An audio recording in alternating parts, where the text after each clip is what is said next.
Again, Dr. Vita ma'am, please ma'am continue.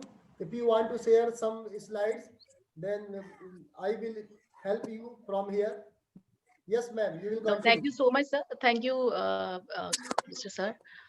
So I am here from UIC. I hope everybody can hear me, and everybody can. I will be sharing some presentation and about the university and everything. But before that, I will be really thankful that the principal madam of AITH and Rohit sir and Abhishek sir all have introduced me to you all, and this is an opportunity for meeting all the student on this platform. These days we are meeting you online, but somehow any time when the things will overcome and the environment allow us to move around, so definitely I'll like to visit AITH, because now I have a very good relationship with the AITH students also, and definitely with all the staff and the faculty member and the principal ma'am. So thank you so much for this opportunity for meeting all my dear students.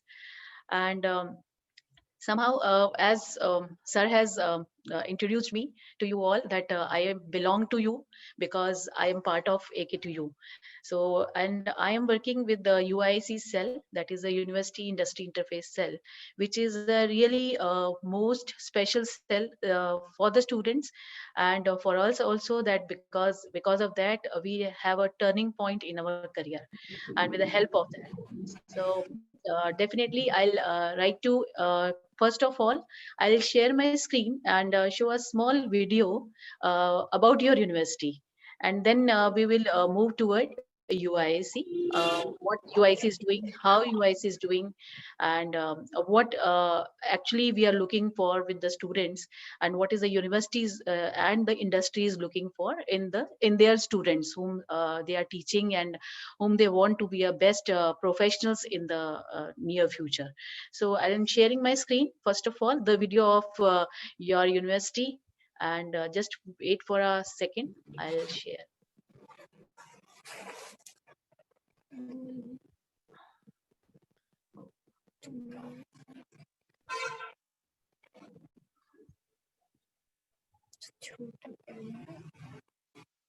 Just hold for it.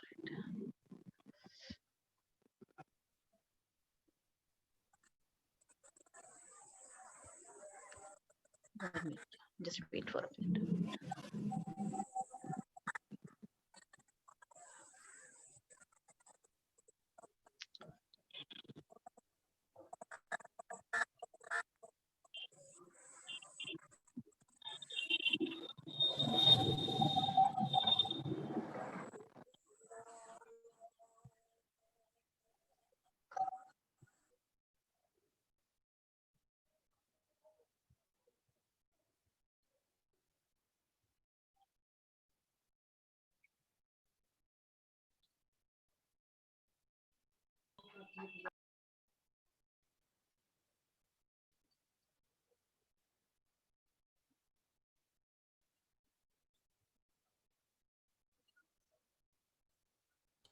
Ma'am video नहीं show हो रहा है, आप वो screen video वाली share कर दीजिए।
Ma'am कोई समस्या है मैम?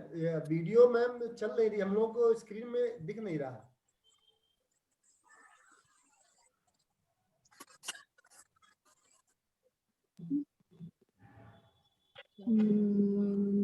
सर कोई प्रॉब्लम है? नहीं मैम, वो वीडियो हम लोगों को दिख नहीं रहा था, इसलिए पूछा मैम। नहीं दिख रहा है वीडियो? नहीं मैम, वो आपका नो कंप्यूटर मैम। की स्क्रीन नो है, मैम। वो एक मिनट, वीडियो की सीन नहीं है मैम। एक minute.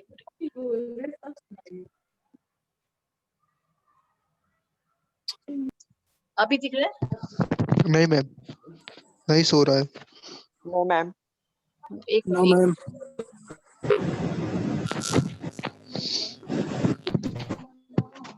Yes ma'am, yes yes ma'am, play हुआ था। आया था अभी। प्ले हो गया ना?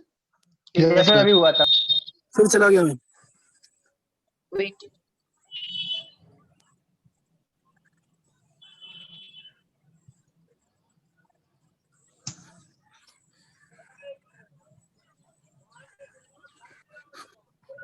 अब दिख रहा है? मैम प्ले नो कर मैम। जहाँ नो पे मैम। जो वीडियो चल रहा यस है मैम। वो स्क्रीन ओपन ये कर स्क्रीन आ गई है बस। कुछ को दिख रहा है, कुछ को नहीं दिख रहा है। हम प्ले करेंगे तो यस किसी को मैम। नहीं दिख रहा। कुछ को दिख रहा है, कुछ को नहीं दिख रहा है। मैम स्क्रीन दिखाई दे रही है। वीडियो अब मैं कैसे करूं? आप सबको नहीं दिख रहा तो मैम सर, स्क्रीन दिख रही है, सिर्फ वीडियो नहीं चल रही है। अभी नो मैम। मैम अगर वीडियो अगर आपको दिख रहा एक है, मिनट, हम लोग को एक भी मिनट। दिखेगा। Yes ma'am, we can see you. Cell क्यों बना? कोई भी एक स्टूडेंट बताएगा कि यूआईसी की फुल फॉर्म क्या है? अभी सर ने मेरा इंट्रोडक्शन देते हुए बताया था, तो कोई एक स्टूडेंट बता सकते हैं यूआईसी की फुल फॉर्म क्या है? Ma'am university industry interface cell. Oh very good. तो इसमें 4 पार्ट्स हैं, यूनिवर्सिटी इंडस्ट्री इंटरफेस सेल, है ना? तो क्या एक एक का मीनिंग आप बता पाओगे जरा मुझे? बताइए। University means Vishwavidyalaya, industry means factory type, and interface means we have to connect with someone. तो बहुत अच्छे, बहुत। What is your name? Sure. Akansha from IT. So Akansha, you are very absolutely right. University का actual मतलब क्या होता है कि हम लोग किसी एक अम्ब्रेला के अंदर वहाँ सारे प्रोग्राम्स को, कोर्सेज को चलाते हैं, वहाँ पे स्टूडेंट्स पढ़ते हैं और उसको हम एक विश्वविद्यालय का यानी कि 12th के बाद जो भी कोर्सेज हम करते हैं उसको एक उसके अंतर्गत हम डालते हैं। तो हमने उसको बनाया यूनिवर्सिटी। अब यूनिवर्सिटी को हमने इंडस्ट्री के साथ कनेक्ट करना है सो दैट हमारे जितने भी स्टूडेंट्स हैं उनको ये फायदा मिले कि नॉट ओनली प्लेसमेंट्स, हमें इंडस्ट्री के अकॉर्डिंगली इंडस्ट्री की रेडीनेस को भी देखना है कि उसको एक्चुअल डिमांड क्या है, किस तरह के उसको कैंडिडेट्स चाहिए, किस तरह के स्टूडेंट्स को किस तरह से तैयार होना चाहिए, किस तरह से अपने आप को रेडी करना है कि भाई हमें अपॉर्चुनिटी मिले तो हम उसको अवेल कर सकें, अपने आप को जॉब ले सकें। हमारा प्राइम मोटो क्या होता है पढ़ाई के बाद? हमारा प्राइम मोटो होता है, अगर हम देखा जाए तो हमारे 3 प्राइम मोटो होते हैं, रोटी, कपड़ा और मकान। ठीक है? तो रोटी कमाने के लिए हमें क्या चाहिए? नौकरी चाहिए। तो नौकरी या कोई भी काम या कोई भी हमारा अपना बिजनेस, फैमिली बिजनेस हो, कुछ भी चाहिए कि कहीं ना कहीं से हम पैसा अर्न कर सकें और अपनी लिविंग को चला सके, अपनी जिंदगी को चला सके। तो अल्टीमेटली हमारे को इस चीज को कनेक्ट करने के लिए क्या हमारे को सबसे पहले क्या चाहिए? आपकी पढ़ाई के बाद एक कमाई का जरिया। कमाई का जरिया क्या है? नौकरी। तो हम लोग क्या करते हैं कि यूनिवर्सिटी से हम लोगों को ये है कि भाई या कॉलेज से कि हमारे को प्लेसमेंट्स मिले, तो हमारे को कैंपस हायरिंग हो, हमारी कंपनीज हमारे को हायर कर लें, अच्छे पैकेज मिले, हम एक अर्निंग, बहुत अच्छी अर्निंग में जाए। आज हमने इंजीनियरिंग करी है तो हमें इंजीनियरिंग के प्रोस्पेक्ट्स मिले जिसमें हम आगे बढ़ सकें। उसी को दिमाग में रखते हुए नॉट ओनली इंजीनियरिंग, जैसे हमारे यहाँ अब प्रोग्राम्स है यूनिवर्सिटी में, MBA भी है, फार्मेसी भी है, M फार्मा भी है, MTechs भी हैं, देन हमारे पास आर्किटेक्चर है, देन वी हैव कारपेट्स के लिए, लेदर के लिए स्पेशल हमारी सारी क्लासेस, ट्रेनिंग्स, कॉलेज और प्रोग्राम्स चल रही हैं। तो अपने हर कॉलेज का अपने एक प्लेसमेंट सेल होता है। प्लेसमेंट सेल जो बच्चों को असिस्ट करता है उनको जॉब्स दिलवाने के लिए या इंटर्नशिप दिलवाने के लिए या फिर उनको रेडी करने के लिए, इंडस्ट्री रेडी करने के लिए। उसी तरीके से हम लोगों ने सोचा कि भाई हमारे जो वाइस चांसलर हैं, honourable vice chancellor Vinay Kumar Pathak ji, उन्होंने ये सोचा कि क्यों ना हम एक सेंट्रल सेल स्टार्ट करें। तो सेंट्रल सेल जो होगा वो यूनिवर्सिटी से रन होगा, वहां पे एक पूरी टीम होगी जो बच्चों को हेल्प करेगी। हमारे पास दो तरह की प्रॉब्लम्स आती हैं। कई बार कंपनीज कहते हैं कि हमारे को बस 10 या 12 बच्चे चाहिए, हमारी और ज्यादा हायरिंग की रिक्वायरमेंट नहीं है। कुछ कंपनी कहती है कि नहीं, हमारी तो मास हायरिंग की रिक्वायरमेंट है। तो मास हायरिंग के लिए क्या होता है, या तो वो कॉलेजेस में जाए। अब कॉलेजेस में जाएगी तो उसको अल्टीमेटली क्या मिलेगा, उसको क्या नाम है, आपको कितना क्या मिलेगा अगर वो मास कॉलेजेस में जाना चाहती है। तो वहां पे क्या होगा, कुछ कॉलेजेस हैं फॉर एग्जाम्पल, अगर वो चाहती है कि भाई हम कानपुर आए, अब कानपुर में आप गिन के बताइए कितने कॉलेज होंगे इंजीनियरिंग के, 4, 5, 6, 8 इतने होंगे। 4 अब लेकिन उस 4 हैं, तो अब उसमें क्या है कि उसकी रिक्वायरमेंट 20,000 बच्चों की है, 10,000 बच्चों की है, 2,000 की, तो कैटर तो कर नहीं पाएगा अकेला कानपुर। तो उसका यानी कि इसका मतलब ये है कि उसको अलग अलग सिटीज में जाना पड़ेगा कैंपस हायरिंग करने के लिए, अपनी इस पर्टिकुलर नंबर ऑफ वैकेंसीज को फिल करने के लिए। तो इसी वजह से हमने क्या किया कि सेंट्रल सेल को एक डेवलप किया, जिसके अंतर्गत हमारे को नंबर ऑफ अपॉर्चुनिटीज मिले और हम उस अपॉर्चुनिटीज को पूरे के पूरे AK2 को एक ही बार में दें। अदरवाइज क्या होता है कि कई बार क्या होता है, कंपनीज के लिए बड़ी सारी लिमिटेशंस हैं, उनके पास कॉलेजेस एक एरिया में कम है, तो अगर वहां पे एरिया कम है तो वहां पे कॉलेजेस में स्टूडेंट्स भी कम है, स्टूडेंट मतलब उनकी जो सीट्स हैं वो तो फुल हैं, बट जितनी रिक्वायरमेंट है उसके अकॉर्डिंगली वो कम है। पहला पॉइंट। दूसरा पॉइंट कि हो सकता है कि उनका कोई परसेंटेज क्राइटेरिया हो, और what is this percentage criteria. अभी जैसे आप बीटेक में एंट्री लिए आपने, तो आपके पास क्या था, 10th के मार्क्स होंगे जो मेजर मार्क्स होंगे, जो 12th के मार्क्स होंगे। तो हमारी जो कंपनीज होती है वो बोलती है थ्रू आउट हमारे को 60% चाहिए। And what is this through out. अब कोई बच्चे को तो मालूम ही नहीं है थ्रू आउट का क्या मतलब होगा। थ्रू आउट मीन्स आपका हम मेजर एजुकेशन, हमारे पड़ाव क्या है एजुकेशन में, boards, 10th board, 12th board, और उसके बाद हमारी ग्रेजुएशन, फिर मास्टर्स, फिर उसके बाद PhD। ये हमारे डिफरेंट हमारे पड़ाव हैं अपनी एजुकेशन के। तो इन एजुकेशन के जब हम मेजर पड़ाव जो हैं उनकी परसेंटेज देखें तो वहां पे उसका 60% थ्रू आउट होना चाहिए। अब कंपनी के लिए मेजर पड़ाव क्या है, 10th बोर्ड, 12th बोर्ड, अगर बच्चे ने किसी ने डिप्लोमा किया है, अगर 12th नहीं करी उसने डिप्लोमा किया होगा, तो डिप्लोमा अगर उसने किया तो उसमें भी उसके 60% होने चाहिए। अब नेक्स्ट लेवल आता है उसका बीटेक का, यानी कि आप 4 साल बीटेक करेंगे तो यानी कि फाइनल एग्रीगेट आपका नॉर्मली जो campus hiring. Balwant please keep quiet. तो अगर हम चलेंगे, आपकी बात करेंगे कि भाई कितना हमारे को कितना परसेंटेज है 12th में या 12th की डिप्लोमा में, 12th नहीं किया डिप्लोमा में, तो यहाँ पे उसको परसेंटेज क्राइटेरिया उसका 60% होना चाहिए। अब आया बीटेक की बात, जो हम कर रहे थे, बलवंत ने हमारी बात काट दी, तो हमारी बीटेक की बात आई जहाँ पे हमारे पास 8 सेमेस्टर होते हैं।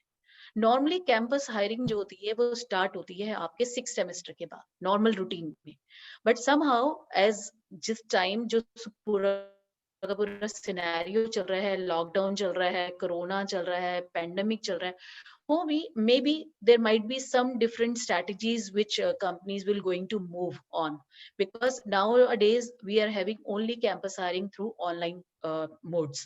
So अगर online mode है, हो सकता है कि वो 5th semester से ही hiring start कर दें, क्योंकि पहले क्या होता था, ड्राइव एक दिन हुई, स्टार्ट हुई, एक ही दिन में खत्म हुई नॉर्मली, या फिर ज्यादा से ज्यादा 2 दिन में खत्म हुई। अब ड्राइव को चलते चलते 2.5 से 3 महीने चल रहे हैं। फॉर एग्जाम्पल हमारे पास एक कंपनी है नेगेरो ने हमारे पूरे AK2 के बच्चों का टेस्ट करवाया जो भी एलिजिबल थे। हमारे पास अप्रोक्सीमेटली मैं आपको भी एक रजिस्ट्रेशन प्रोसेस भी बताऊंगी कि नॉर्मल रूटीन में आप कंपनीज के साथ हम लोग कैसे रजिस्ट्रेशन करते हैं। तो बच्चा रजिस्टर हो गया 5,000। अब 5,000 बच्चों का टेस्ट हुआ, शॉर्ट लिस्टिंग हो गई 2,000 बच्चों की शॉर्ट लिस्टिंग ने कहा चलो जी एक हम इंटरव्यू और एक एक लेवल ऑफ ट्रस्ट और कर लेते हैं, उसमें से करीबन 1000 बच्चा शॉर्टलिस्ट हो गया। अब इस 1000 बच्चों के इंटरव्यूज करना, it is not a easy job. एक दिन में आप कितने इंटरव्यूज कर लोगे ऑनलाइन? आपको भी पता है, अभी मेरा देखो नेट नहीं चला या प्रेजेंटेशन नहीं चली या कुछ भी नहीं चला।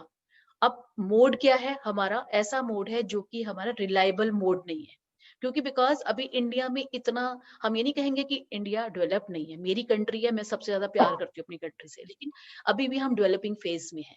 तो डेवलपिंग फेज में क्या प्रॉब्लम्स आ रही हैं कि हमारा इंफ्रास्ट्रक्चर अभी ऑनलाइन के लिए इतना डेवलप नहीं था। अब ऑनलाइन के लिए डेवलप नहीं है तो हमें डेफिनेटली प्रॉब्लम्स फेस करनी पड़ती हैं। तो अब इस मोटी मोटी चीज को समझने के बाद आप समझ होंगे कि 1000 बच्चों का इंटरव्यू करवाना एक दिन में पॉसिबल ही नहीं है, तो इट टेक्स टाइम। तो अप्रोक्सीमेटली 1.5 से 2 महीना एक ड्राइव को खत्म होने में लग रहा है, और हमें रिजल्ट्स जो होंगे वो 2 महीने बाद, 2.5 महीने बाद ऐसा मिलेंगे। तो हो सकता है मे बी अब की बार कैंपस हायरिंग जल्दी स्टार्ट हो जाए, 5th मंथ में, 5th सेमेस्टर में ही आपके स्टार्ट हो जाए, या 6th सेमेस्टर के एकदम स्टार्टिंग में या लास्ट में स्टार्ट हो जाए। नॉर्मल रूटीन में 7th सेमेस्टर पे स्टार्ट होती है। तो हम क्या करते हैं कि 6th सेमेस्टर तक हमारे पास रिजल्ट होता है, एंड 6th सेमेस्टर तक आपका एग्रीगेट क्या होना चाहिए? 60% होना चाहिए, ऑल सेमेस्टर्स का मिला के, दैट इज 60%। तो आप थ्रू आउट मीन समझ में आया, 10th 12th एंड बीटेक। अब अगर बीच में से 12th को अगर डिप्लोमा है बच्चे का और कंपनी अलाउ कर रही है, तो हम डिप्लोमा के मार्क्स लगा देते हैं, दैट शुड ऑल्सो बी 60%। फिर 12th नहीं काउंट होगी वहां पे, क्योंकि बिकॉज कुछ बच्चे हमारे पास लेटर एडमिशन से हैं, डायरेक्टली आ रहे हैं 12th में, उन्होंने नहीं किया डिप्लोमा से, सीधा सेकेंड ईयर में आ रहे, तो दैट टाइम फर्स्ट ईयर का जो उनका 12th का जो डिप्लोमा का जो परसेंटेज है, दैट शुड बी 60%। अब अगर कोई मास्टर्स है तो उसमें एमटेक है या एमसीए है, उसका जो भी पोस्ट ग्रेजुएट में जो भी सेमेस्टर, यानी कि सेकंड सेमेस्टर जो उसका होगा, तो उसके जितना एग्रीगेटर दैट शुड बी 60%। अब यहाँ वो कहता है there should not be any backlog. अब बैकलॉग का मतलब क्या है? आप लोगों के जब एग्जाम्स आपने दिए होंगे 10 12 में, तब सप्लीमेंट्री आती है। अब हमारे यहाँ, अब आप इंजीनियरिंग में आए, आप ग्रेजुएशन में आए, तो आप कॉलेज में आ गए, तो वर्ड्स भी थोड़े से अलग सोफिस्टिकेटेड हो गए, उसको हमने बोल दिया बैकलॉग। ठीक है, लॉग मीन्स योर सब्जेक्ट जिसके अंदर आपकी सप्लीमेंट्री आई है। बैकलॉग इज दैट, अब वो कहते हैं there should be 0 backlog at the time of your testing और इवैल्यूएशन। ठीक है, तो जिसका भी प्लीज आपका स्पीकर ऑन है, प्लीज उसको म्यूट पे कीजिए। और बिकॉज ये थोड़ा सा एक सीरियस सेशन है, जितना मैं बोलूंगी उतना अच्छा रहेगा, बच्चों को थोड़ा काफी कुछ क्लैरिटी हो जाएगी अभी से, क्योंकि हम चाहते हैं कि फर्स्ट ईयर ऑलरेडी बच्चा इस समझ को समझ सके कि हम लोगों को क्या अपनी तैयारी करनी है। अगर आपने 4 साल अपनी तैयारी कर ली, तो मैं आपको लिख के दे रही हूँ कि आपको किसी ट्रेनिंग प्लेसमेंट ऑफिसर की, किसी डॉक्टर बबीता की, किसी की रिक्वायरमेंट नहीं है। अगर आप अपनी प्रॉपर तरीके से तैयारी फर्स्ट ईयर से करते हैं, नॉट ओनली प्लेसमेंट्स के लिए, अगर आप हायर स्टडीज के लिए जाना चाहते हैं, क्या आप कैट या मैट या जितना भी आपके गेट वगैरह एग्जाम्स देना चाहते हैं, अगर आप फर्स्ट ईयर ऑनवर्ड अपने गोल्स को सेट कर लोगे, I don't think you require any type of extra training for all these things. ठीक है, तो अब हमारा जब सेमेस्टर वाइज हम, मैंने बताया आपको, ये हो गया थ्रू आउट हमारा percentage, there should not be any backlog. लेकिन इसके अंदर एक और बात आती है कि जो बैकलॉग है उसमें कई बार कुछ कंपनीज ऐसे मांगती हैं कि there should not be any history of backlog. अब इस बात का क्या मतलब है? इस बात का सिंपल सा मतलब है कि अगर किसी स्टूडेंट की बैकलॉग आई भी है और वो क्लियर भी हो गई है, तब भी वो बच्चा एलिजिबल नहीं है। क्यों? क्योंकि उसने एलिजिबिलिटी में क्या मांगा? उसने मांगा कि there should not be a history of backlog. तो हिस्ट्री हो गई ना, बैकलॉग आई, क्लियर हो गई, लेकिन फिर भी आपके उसमें रहा तो सही कि बैकलॉग आई थी, तो दैट इज योर हिस्ट्री, तो that should not also be there.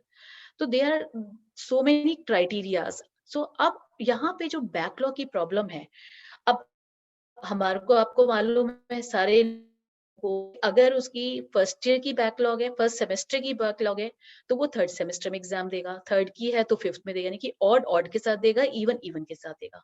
अब बाई चांस आप मान के चलिए कि आपकी 6 सेमेस्टर की बैकलॉग है, आपने वो 8 सेमेस्टर में दी, 8 सेमेस्टर में क्लियर नहीं हुई, तो आप कहाँ लटक गए?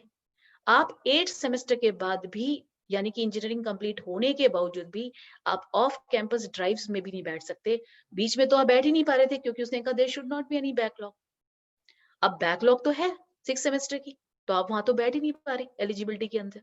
और उठा के अब आप 8th सेमेस्टर में भी आपने बैकलॉग दी, अब उसमें भी आपने क्लियर नहीं किया, तो अल्टीमेटली व्हाट विल हैपन कि आप 8th सेमेस्टर के बाद भी जो कंपनीज ऑफ कैंपस के लिए आती हैं वो बच्चे उसमें भी नहीं बैठ पाए।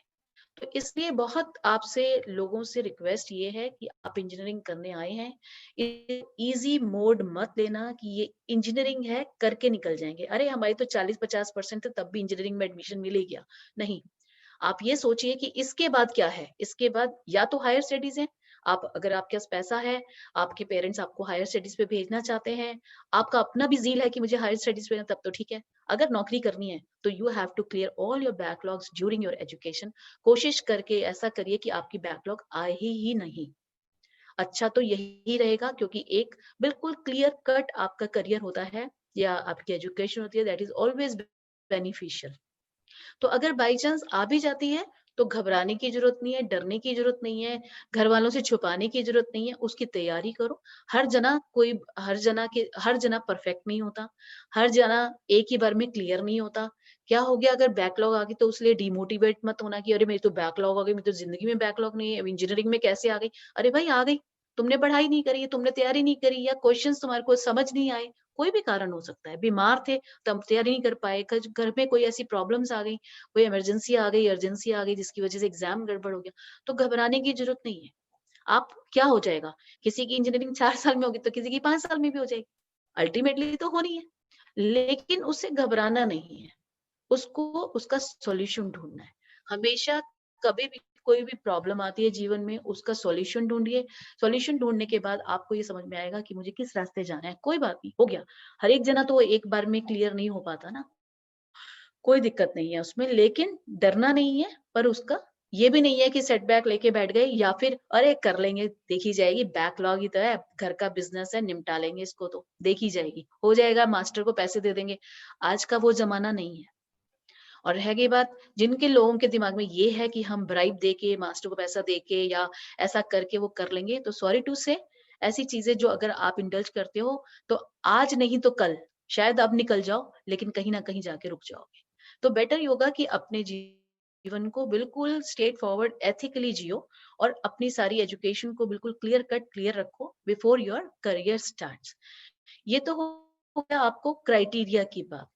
अब हमारी एक बात आती है कि हम लोग इसके अंदर रजिस्ट्रेशन कैसे करते हैं, हम लोग आपसे कनेक्ट कैसे होते हैं, आप हमसे कनेक्ट कैसे होते हैं।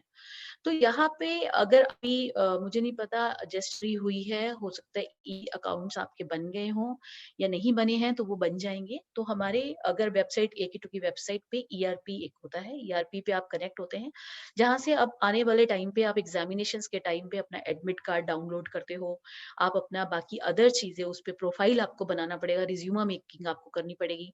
वहां पे जाके आपको एक रिज्यूम बनाना होता है जो कि आप टाइम टू टाइम अपडेट भी करते हो। तो जब आपकी कैंपस हायरिंग स्टार्ट होगी तो हमारे पास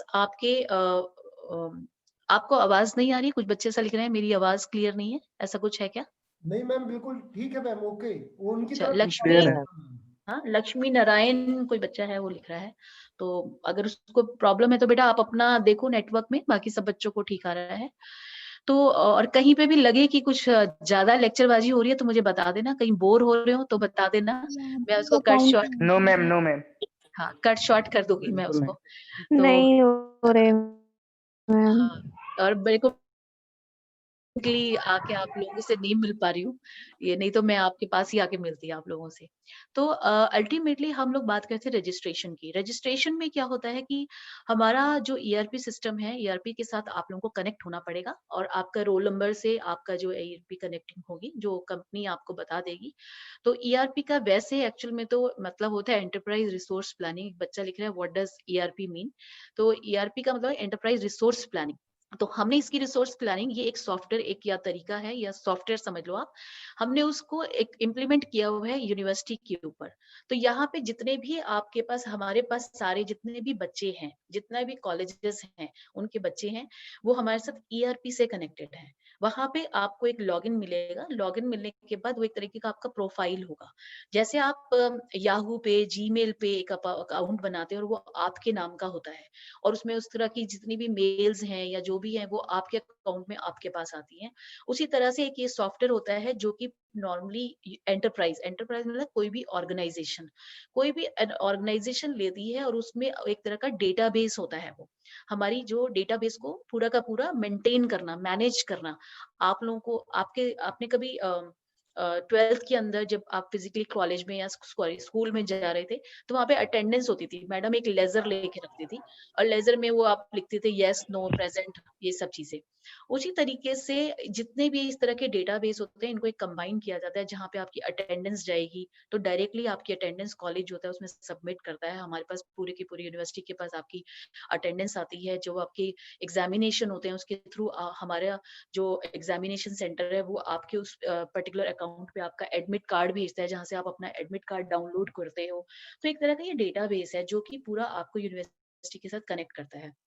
इसी में आपको एक रिज्यूमा बिल्डिंग की बात आएगी जब आप अभी थोड़ा सा और जब आप ईआरपी बनेगा तो आप देखेंगे लेफ्ट साइड पे उसमें होगा रिज्यूम मेकिंग का एक आपको मिलेगा क्लिक। तो वहां से आपने अपना रिज्यूम बनाना होगा। उसमें आपको आपके पर्सनल डिटेल्स होंगी, आपका नाम होगा, आपकी एज, आपका बर्थ डेट होगी, आपके एड्रेस होगा, कॉलेज अपने कॉलेज का आपका कोड होगा, कॉलेज एड्रेस, मतलब सब कुछ आपको जैसे आप एक रिज्यूम बनाते हो वो रिज्यूम एक तरीके का आप उसमें बना दोगे। और वहाँ पे आपके 10th के एग्जाम्स के नंबर्स मतलब परसेंटेज, 12th, अब किसी का सीजीपी होगा तो सीजीपीए मत डालिएगा, वहाँ पे आप उसमें परसेंटेज डालिएगा। तो निशांत आपको या तो म्यूट कर लो या अपना का अगर आप या तो फिर ठीक से बैठो, लेटे हुए हो हम सारे को नींद आ जाएगी देख के, वैसे 3 बजे का टाइम है, 3:30 बजे का, ठीक है। तो आप जो है आपको अकाउंट आपको वो मेंटेन करना पड़ेगा, उसमें आप अपनी सारी डिटेल्स डालोगे। डिटेल्स डालने के बाद आपको जब उसमें आपका 10th board, 12th board, email ID और कॉन्टैक्ट नंबर वो डालना जो आपको लगता है कि चले। अगर आपको लगता है उसकी नेटवर्क की इशू है तो आप उसका नेटवर्क का इशू हटा देना। आपको लगता है कि नहीं मेरे को तो नया नंबर लेना है तो उसको आप अपग्रेड या अपडेट करना है तो उसको अपडेट कर देना। ईमेल आईडी नॉर्मली लोग बाग ऐसे बना देते हैं, कूल बेबी, आइसक्रीम, पता नहीं क्या क्या इस तरह के नाम दे दे के वो अपने ईमेल आईडीज बनाते हैं। हमें भी नहीं पता था जब हम छोटे थे तो हम लोग भी उल्टे सीधे तरीके से बनाते थे, बट एक प्रोफेशनल लुक हमारा ईमेल आईडी में होना चाहिए।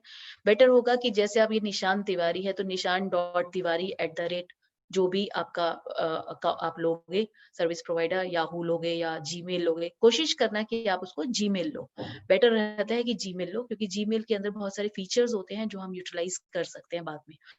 तो जीमेल का अगर किसी बच्चे का बना हुआ है बहुत अच्छी बात है, नहीं बना हुआ है तो उसको प्रॉपर तरीके से अपना पूरा नाम nishan.tiwari@gmail.com, या अगर नहीं मिल रहा निशान तिवारी आपके पास बहुत सारे बने हुए हैं तो आप उसमें एलियस nishan.tiwari1 या कोई अपना डेट ऑफ बर्थ का डाल दो, पर लेकिन इतना डालना कि आपका जो मेन जो आपका नाम है वो सबसे ज्यादा एम्फसाइज हो। ऐसा नहीं हो कि कूल निशान Tiwari, this is wrong, this is absolutely, it is not a professional ID. तो nishan.tiwari123 या nishan.tiwari your date of birth कुछ ऐसा करके आप डाल दीजिए, या आपकी ब्रांच है या इंजीनियर है ER डाल दीजिए। फॉर मतलब उसमें क्या है आपका जो नाम है that should be more emphasise because professional world जो है वो नाम के ऊपर ज्यादा चलता है, ठीक है। तो आपका तो ये होना चाहिए, उसके अंदर अल्टरनेट ईमेल आईडी आपका होना चाहिए, अल्टरनेट नंबर आपका होना चाहिए, और ये वो नंबर्स होने चाहिए चलने। अब जैसे फॉर एग्जांपल कई बार बच्चे का नंबर नहीं मिलता और हमें मालूम है उसका कल इंटरव्यू फिक्स हो गया है और बच्चे को हमें किसी तरह से बताना है, वो एक ही बच्चा शॉर्टलिस्ट हुआ है, अब उसका हम नंबर मिला रहे हैं, कंपनी नंबर मिला रही है, नहीं पहुंच पा रहे। तो ultimately we have your alternate number, either your father number और योर ब्रदर नंबर और योर सिस्टर नंबर और योर मदर नंबर, या आपका कोई लैंडलाइन नंबर है जो आपको लगता है कि यहाँ से तो मुझे 100% मैसेज मिल ही जाएगा अगर मेरा ये नंबर भी गड़बड़ हो गया तो। दूसरा, कई बार बच्चे जो है अपना जो एड्रेस होता है, जो अपना होम टाउन एड्रेस होता है, उसमें अपने हॉस्टल का एड्रेस डाल देते हैं, दैट इज रॉन्ग। कल को आपकी ऑफर लेटर आती है, बाई चांस वो नहीं भेजते, वो कहते हैं जी हम तो आपके सेल के पास भेजेंगे, तो हमें अपनी आपकी लेटर भेजनी है तो हमारे पास वो एड्रेस आपका है ही नहीं, ठीक है, हम कॉलेज को फोन करेंगे, सब कुछ करेंगे, तो better why don't you are responsible that you should put your proper address over there, so put your address there, because हम भी कई बार क्या होता है देखिए सीधी बात है कि अगर हम कोशिश करेंगे, एक बार 2 बार हो सकता है, तीसरी बार हमारा मोटिवेशन डाउन हो जाए, हम कह रहे हैं ठीक है नहीं मिल रहा तो छोड़ो परे, अपने आप देखेगा बच्चा, अपने आप कांटेक्ट करेगा। नो, हम हालांकि हम ऐसे इरिस्पॉन्सिबल नहीं है, बट समहाउ मैं एक बात बता रही हूँ आपको, तो इसलिए बेटर होगा कि अपनी जिम्मेवारी, अपनी रिस्पॉन्सिबिलिटीज को समझिए।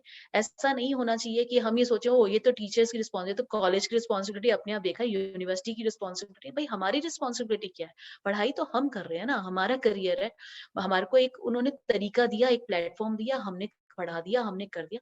Now it is up to you how you are responsible. अगर आपके पास एक जिम्मेवारी है सिर्फ पढ़ने की, बहुत कम बच्चे ऐसे होंगे जिनको अपनी इस पढ़ाई के साथ अपनी फैमिली को भी सपोर्ट करना है या कुछ और एक्टिविटीज करनी है, जिसकी वजह से उनको कोई और मतलब तरह की उसके ऊपर रिस्पॉन्सिबिलिटी है एक्स्ट्रा अलग से। लेकिन अब मेजर तो सारे स्टूडेंट्स का पढ़ाई ही होती है बीटेक के अंदर। तो अगर आप पढ़ाई और अपनी चीजों की रिस्पॉन्सिबिलिटी नहीं समझ सकते, तो फिर आपके लिए कोई और रिस्पॉन्सिबल क्यों होगा? तो इसलिए सारी जिम्मेवारी, ओनरशिप हमारी है। तो ये जो वर्ड्स मैं आपको बता रही हूँ ना बीच बीच में, ओनरशिप, वैल्यूज, एथिक्स, ये सारा मैं आपको चुपचाप एक टीचिंग कर रही हूँ आपकी। क्यों? क्योंकि आपकी जो कंपनीज हैं वो जब आपका इंटरव्यू करते हैं, आप सोच सकते हैं वो इंटरव्यू के टाइम पे आपको कितनी देर मिलेंगे। मैं आपके साथ कितनी देर इंटरेक्शन करने वाली हूँ? 1 घंटा, ज्यादा से ज्यादा 1.5 घंटा, 2 घंटे कर लूंगी। लेकिन क्या मैं आपको सारा कुछ जान जाऊंगी? नहीं। क्या आप सारा कुछ मुझे जान जाएंगे? नहीं। क्या आप सारा कुछ यूआईसी के बारे में जान जाएंगे? नहीं। आप 4 साल इस कॉलेज में रहेंगे तब कॉलेज के ऐसे कुछ कोने देखोगे बाद में, अरे यार ये कब था, मैं तो कभी गया ही नहीं इस कोने में। तो आप ये सोचिए कि आप जब सब चीजों को नहीं जान सकते कुछ लिमिटेड टाइम में, तो कंपनी आपके 15 मिनट के या 10 मिनट के इंटरव्यू में कैसे आपको ये समझ ले कि you are job fit, you are company fit, and you can they can offer you a job. तो आपके जो आप जिस तरह से अपने आप को प्रेजेंट कर रहे होंगे, जिस तरह से आपका रिज्यूम प्रेजेंट कर रहा होगा आपको, जिस तरह से वो आपसे क्वेश्चंस पूछ रहे होंगे और आपकी वैल्यूज को चेक करेंगे, एथिक्स को चेक, चुपचाप वो सब चीजें चेक करेंगे। अगर ये सब चीजें आप अभी से अपने जीवन में डाल दोगे, बीच में अभी जब हम लोग अभी कर रहे थे कोशिश अपनी वीडियो चलाने की, और उसमें कुछ ऐसे अब्यूज वर्ड्स, अब्रप्ट वर्ड मैंने सुने, मतलब जो मुझे लगता है कि नहीं, या इस तरह की फोरम पे आपको नहीं बोलने चाहिए। आप बोल रहे हो, मस्ती ले रहे हो, लड़के बोलते हैं, लड़कियां भी बोलती हैं आजकल, ऐसा नहीं है कि नहीं लड़कियां नहीं बोलती, सब बोलते हैं, लेकिन नॉट ऑन द फोरम, जहां पे आपको अपने आप को जिंदगी में प्रेजेंट, मैं नहीं कहूंगी कि आप अपनी एक्चुअलिटी को चेंज करो, बट एक तमीज तो सब जगह होती है, तो तमीज तो बहुत मायने करती है। तो जहां पे भी आप जाओ, आपके पेरेंट्स ने, आपके टीचर्स ने आपको इतना अच्छा, आपके सीनियर्स ने, आपके बड़े ब्रदर ने, सिस्टर ने बहुत अच्छा अच्छा आपको सिखाया है, तो उस अच्छे अच्छे को लेके चलो और अपने आप को एक वैल्यूएबल एक इंसान बनाओ। सबसे पहले हमें इंसान बनना है, फिर हमें कोई प्रोफेशनल या कोई और चीज बनना है। तो पर्सनालिटी डेवलपमेंट, एक लड़का बच्चा लिख रहा है, सिद्धार्थ कुमार, पर्सनालिटी डेवलपमेंट ये सिर्फ हमें अपने आप में करनी है। आज आप 12th पास करके, यानी कि 12 साल पढ़ाई करके आप इंजीनियरिंग में आए हैं, तो कोई छोटे बच्चे तो है नहीं। ऐसा तो है नहीं कि आप एबीसीडी सीखने वाले हैं। आप क्या सीखने वाले हो? ये सब आपके ऊपर है। अगर ये 4 साल आप अपने आप को ध्यान करते हो, मैंने आपको बोला ना, ये पर्सनालिटी डेवलपमेंट, ये सेशंस, ये सब कुछ कोई जरूरत नहीं है अगर आप खुद अपने अंदर झांक लोगे तो। अपने आप को तैयार करो। आज तो आपके पास गूगल, आपके पास इतनी सारी चीजें आपके पास पड़ी हैं, जहां से आप ट्यूटोरियल्स, आप सब कुछ देख के अपने आप को सीख सकते हो। थोड़ा सा मैं ये कहूंगी कि हम एक एरिया में रहते हैं, वहां पे हमारी कम्युनिकेशन स्किल्स थोड़ी हल्की हैं, क्योंकि बिकॉज रीजन है, मेरे घर में भी हिंदी बोली जाती है, मैं भी हालांकि कॉन्वेंट स्कूल से पढ़ी, लेकिन मैं इतनी अच्छी इंग्लिश नहीं बोल पाती थी, क्योंकि उसका रीजन था, क्योंकि घर में माहौल नहीं था। तो जब घर में माहौल नहीं है, तुम्हारी भी वही बात है, मेरे भी वही बात थी, लेकिन क्या हुआ, धीरे धीरे हमें पता चला कि अगर हमें जिंदगी में चलना है तो ये चीजें हमें जरूरी हैं। तो आदमी जब चीजें जो जरूरी होती है, मुझे भूख लगी है तो मुझे पता है मुझे रोटी खानी है, वो जरूरी है। तो जो चीजें जरूरी है, जब रोटी जरूरी है, तो कुछ चीजें जिंदगी में चलने के लिए भी बहुत जरूरी है। उसको कौन पैदा करेगा, उनको कौन अपने अंदर डालेगा? हमें खुद को डालना पड़ेगा। अगर रोटी की भूख लगी होती है तो हम जाते हैं ना, या तो माँ से मांगते हैं, या फिर किचन में जाते हैं, अगर कोई नहीं होता तो खुद डालते हैं। रोटी नहीं मिलती तो बिस्किट खाते हैं, बिस्किट नहीं मिलती तो मैगी बनाते हैं, कुछ ना कुछ तो करते हैं ना अपना पेट भरने के लिए। तो सेम वे, अगर मुझे अपने आप को तैयार करना है, तो मुझे पता होना चाहिए कि मुझे अपने आप को तैयार करना है।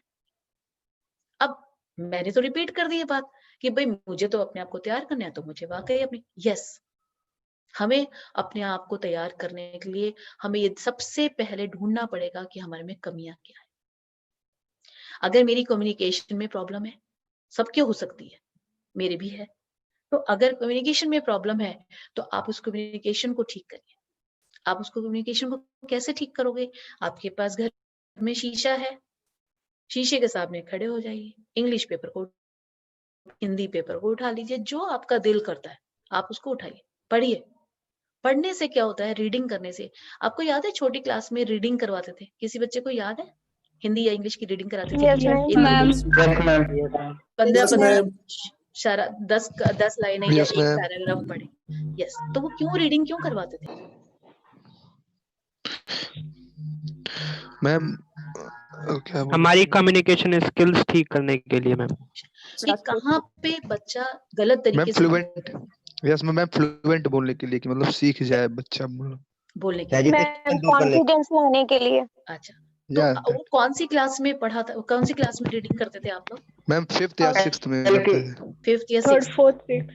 3rd, 4th, 5th। अब 3rd, 4th, 5th तो बहुत पीछे रह गई ना 12th से, यस 7th, 8th. यस है ना? तो कितने 7 इयर्स, तो 7 इयर्स पहले आप रीडिंग करते थे, इन 7 इयर्स में तो रीडिंग ही नहीं करी।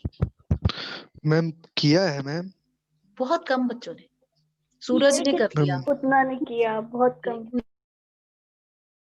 तो रीडिंग नहीं करी। तो रीडिंग क्या है? हम इंग्लिश के गाने सुन रहे हैं, हम किस किताबों को पढ़ रहे हैं, लेकिन हमने कभी भी बोल के नहीं पढ़ा। Yes ma'am. कुछ बच्चे ऐसे होते हैं जो बोल के याद करते हैं जब एग्जाम होता है, लेकिन और बाकी टाइम हमने कभी भी अपने आप को बोल के खुद को नहीं सुना। भगवान ने हमें 2 कान पता है क्यों दिए हैं? मालूम है?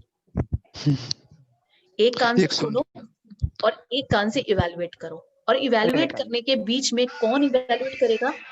आपका दिमाग।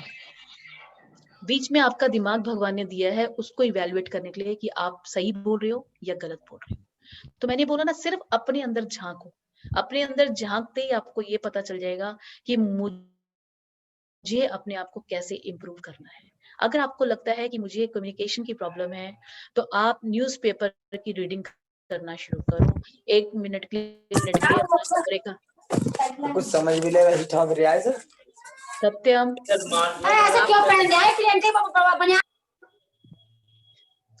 सत्यम ये तो ठीक नहीं रही, गलत बात हो गई। आप थोड़ा सा अपने को उसको म्यूट रखो।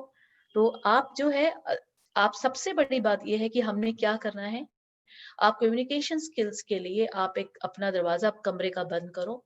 किसी के पास इतना टाइम नहीं है घर में या बाहर में कि आपको सुने, तो हम तो अपने आप को सुना सकते हैं ना। तो शीशे के सामने खड़े हो जाओ, और जैसे एक न्यूज रीडर आपकी न्यूज पढ़ता है, वैसे ही आप उसको पढ़ना शुरू करो। विद एक्सप्रेशंस पढ़ो, धीरे धीरे धीरे धीरे। आप डेली का नियम बनाओ, भाई मुझे तो 10 मिनट बोलना ही है, कुछ भी बोलना है, इंग्लिश में बोलना है, हिंदी में बोलना है, वो जो भी है। तो पहले आप हिंदी में बोलने का कॉन्फिडेंस पैदा करो, फिर उसके बाद एक इंग्लिश का पेपर उठाओ, देखो कि मैं सा को शा तो नहीं बोल रहा, शा को सा तो नहीं बोल रहा। क्योंकि देखो, आज आप यूपी से हैं, मैं हरियाणा से हूँ, मेरे में भी हरियाणवी टच था, आप में यूपी का टच होगा, जो बिहार से होगा उसको बिहार का टच होगा, कोई बंगाल से होगा तो बंगाल का टच होगा। हमारी अपनी लैंग्वेज के अंदर टच होते हैं, लैंग्वेज हमारी एरिया के, तो उसको हमें थोड़ा सा ठीक करना है, बस इतना कुछ है। हम ये नहीं कह रहे आप बदल जाओ, अरे तुम तो यूपी की हो, बड़े बेकार हो, हरियाणा के हो, अरे तुम तो बिल्कुल लद्दड़ ही हो, तुम तो गलत ही काम करोगे, तुम तो अक्खड़ होते हो, डंडा बजाते हो, कुछ भी, मतलब कुछ भी हम बोलते हैं, है ना। लेकिन क्या है कि हम कभी भी अपने अंदर झांकते नहीं है कि भाई अगर मैं अपने आप को इन चीजों पे ठीक कर लूंगा तो अच्छा रहेगा। किसी की कम्युनिकेशन स्किल्स है, किसी की टेक्निकल स्किल्स है। कोई बच्चा कहता है भाई मैंने तो 12th में कोडिंग ही नहीं करी, मैं क्या पढ़ूंगा सीएस में। तो भाई कोई बात नहीं, आप 12th के बाद आप फर्स्ट ईयर में आए हो, आप कोडिंग समझ लो, आप कोडिंग कर लो। कोई ऊपर से तो कोई भी सीख के नहीं आ रहा ना। तो अल्टीमेटली जहां जहां आपको लगता है कि मेरे पास कमी है, तो 4 years into 365 days, just multiply। 365 दिन को 4 साल से आप मल्टीप्लाई करो, आपके पास इतने सारे दिन आ गए। Yes ma'am. अब इतने सारे दिन का एक टेबल आप अभी से जनरेट करो कि भाई मुझे आधा घंटा, सूरज अपने आप को म्यूट कर लो, तो आधा घंटा मेरे को निकालना है, जिसमें मुझे अपनी कम्युनिकेशन स्किल्स पे काम करना है। अगर मैं टेक्निकली स्ट्रांग नहीं तो मैं टेक्निकली स्ट्रांग करूंगा अपने आप को। मैं अगर मुझे लगता है कि भी मेरे को कुछ और वैल्यूज हैं, लाइक फॉर एग्जांपल एक बच्चा कहता है मुझे तो स्पोर्ट्स बहुत पसंद है, मैं कॉलेज लेवल पे भी जाके, ठीक है अभी फिजिकली नहीं स्टार्ट हो रहा सब कुछ, लेकिन जैसे ये तो है नहीं कि सारा टाइम बंद ही रहेगा, अब धीरे धीरे कॉलेज में स्पोर्ट्स है का? बिल्कुल स्पोर्ट्स होंगे, क्यों नहीं होते? स्पोर्ट्स 100% होते हैं। स्पोर्ट्स डे होता है स्पेशल, यूनिवर्सिटी का भी, अब आपकी पूरा का पूरा कॉलेज तो करता है। रोहित सर आपके यहाँ स्पोर्ट्स डे होता है? Any sir can you help me? Sports convener मैं हूँ और मैं ऑर्गेनाइज कराता हूँ। पिछले पूरे साल भर जो है इवेंट्स हुए हैं। हाँ, अगस्त से तो लेकर के अप्रैल तक हुआ है मैम। बल्कि हम लोगों ने 14 इंजीनियरिंग कॉलेजेस ने पार्टिसिपेट्स भी किया था। 3 दिन दिवसीय ग्रीन पार्क में कराया गया था। अभी इन लोगों को वीडियो दिखाना तो है। बहुत, तो इसका मतलब हमारे यहाँ स्पोर्ट्स डे होता है और स्पोर्ट्स होते हैं। तो आपको अगर लगता है स्पोर्ट्स ठीक है, अभी तो थोड़ा सा बंद है, तो धीरे धीरे लॉकडाउन खुलेगा, कॉलेज में फिजिकली आप लोग जाना शुरू करेंगे, तो आपके स्पोर्ट्स डे भी होंगे, कल्चरल फेस्ट भी होगा, टेक्निकल फेस्ट भी होगा, तो आप अपने आप को डायनेमिक बनाएं। ये मेरी मतलब आप लोगों को एक एडवाइस है, because you are starting your career. और सबसे बड़ी बात है, फर्स्ट ईयर में अगर हम बच्चे को थोड़ा सा गाइड कर देते हैं तो उसको पता होता है, क्योंकि अभी तो आपको कुछ भी नहीं पता ना, मुझे 4 साल क्या करना है, सबको ये पता भाई मैं तो कंप्यूटर साइंस में हूँ तो कंप्यूटर साइंस पढ़ के निकलूंगा, आईटी वाले को लग रहा है आईटी पढ़ के निकलूंगा, मैकेनिकल को लग रहा है मैं मैकेनिकल पढ़ के निकलूंगा। लेकिन उसके बीच 4 साल में जो ये लंबा रास्ता है, इसमें आपको और क्या करना है? एक बच्चे ने कैलकुलेट करके बताया 1460 डेज, तो definitely 1460 days are too many days. मतलब 1460 दिन है आपके पास अपने आप को तैयार करने के लिए।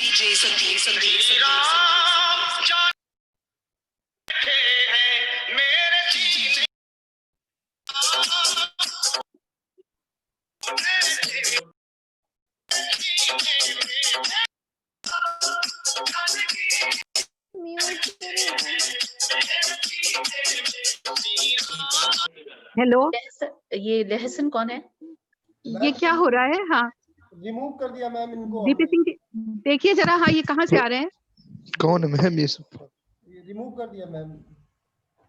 तो हमारा जब हमारी इतनी कैलकुलेशन हमने कर ली है, तो अल्टीमेटली हमें मालूम है कि हम इतना कुछ कर सकते हैं अपनी लाइफ में। 4 साल है हमारे पास तैयार होने के लिए। तो यहाँ पे आपको मैंने अब मेजर कुछ चीजें बताई हैं कि आपका एलिजिबिलिटी क्राइटेरिया बताया, आपको रजिस्ट्रेशन बताया, रजिस्ट्रेशन जब आप करोगे तो आपको क्या क्या चीजों का ध्यान देना है, और जैसे जैसे आपके मार्क्स परसेंटेज अपडेट होते हैं, आप ध्यान करके अपने मार्क्स को अपडेट करिए, क्योंकि अदरवाइज जब आप कल को आपके पास अपॉर्चुनिटी आएगी और आप उसमें रजिस्टर करना चाहेंगे तो वहां पे आप रजिस्टर नहीं कर पाओगे, क्योंकि रीजन बिंग आप एलिजिबल नहीं होंगे। हो सकता है कंपनी का क्राइटेरिया 75% का है और आपने अपडेट नहीं किया, आपने अपडेट नहीं किया और उसमें 68% था, तो आपका एलिजिबिलिटी में नहीं आ पाए। तो एलिजिबिलिटी में नहीं आया तो आपका अकाउंट एक्टिव नहीं होगा, आप रजिस्टर नहीं कर पाओगे। तो डेफिनेटली आपको ये अपडेट करना है कि आपके 75% हो चुके हैं, तो आप एलिजिबिलिटी में आ जाओगे और आपका अकाउंट एक्टिव होगा, जिससे कि आप ईआरपी के थ्रू रजिस्टर कर पाओगे उस अपॉर्चुनिटी के लिए जो आपके अकाउंट में आई होगी कि हाँ भाई ये अपॉर्चुनिटी है, सॉफ्टवेयर डेवलपर की प्रोफाइल है, 75% थ्रू आउट है। अदरवाइज 68 वाला जो होगा नॉन एलिजिबल होगा, तो आप एलिजिबिलिटी नहीं कर पाओगे क्रॉस, तो आप रजिस्टर नहीं कर पाओगे।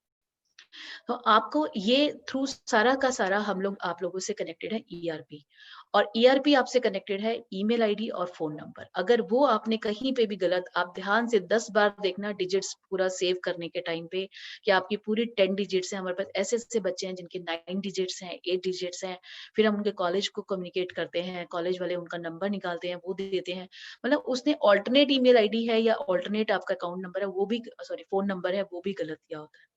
तो ये सारी चीजें आपको ये ध्यान रखनी पड़ेगी। और तीसरा मैंने आपको मेजर चीज बताई कि आपको सबसे पहले अपने अंदर झांकना पड़ेगा कि मेरे अंदर क्या कमियां हैं। मैं गॉगल्स लगाऊं, बढ़िया सी टी शर्ट पहनूं, अच्छे से बाल कटवा लूं, ये सब कुछ सब जीरो हो जाता है जब स्टूडेंट जो है इंटरव्यूअर के सामने बैठता है और वो मुंह खोलता है और उसको पता चल जाता है कि इसको कुछ नहीं आता, तो आपकी हर चीज जीरो हो जाएगी। पर्सनालिटी डेवलपमेंट ईआरपी का मतलब बता दीजिए एक बार।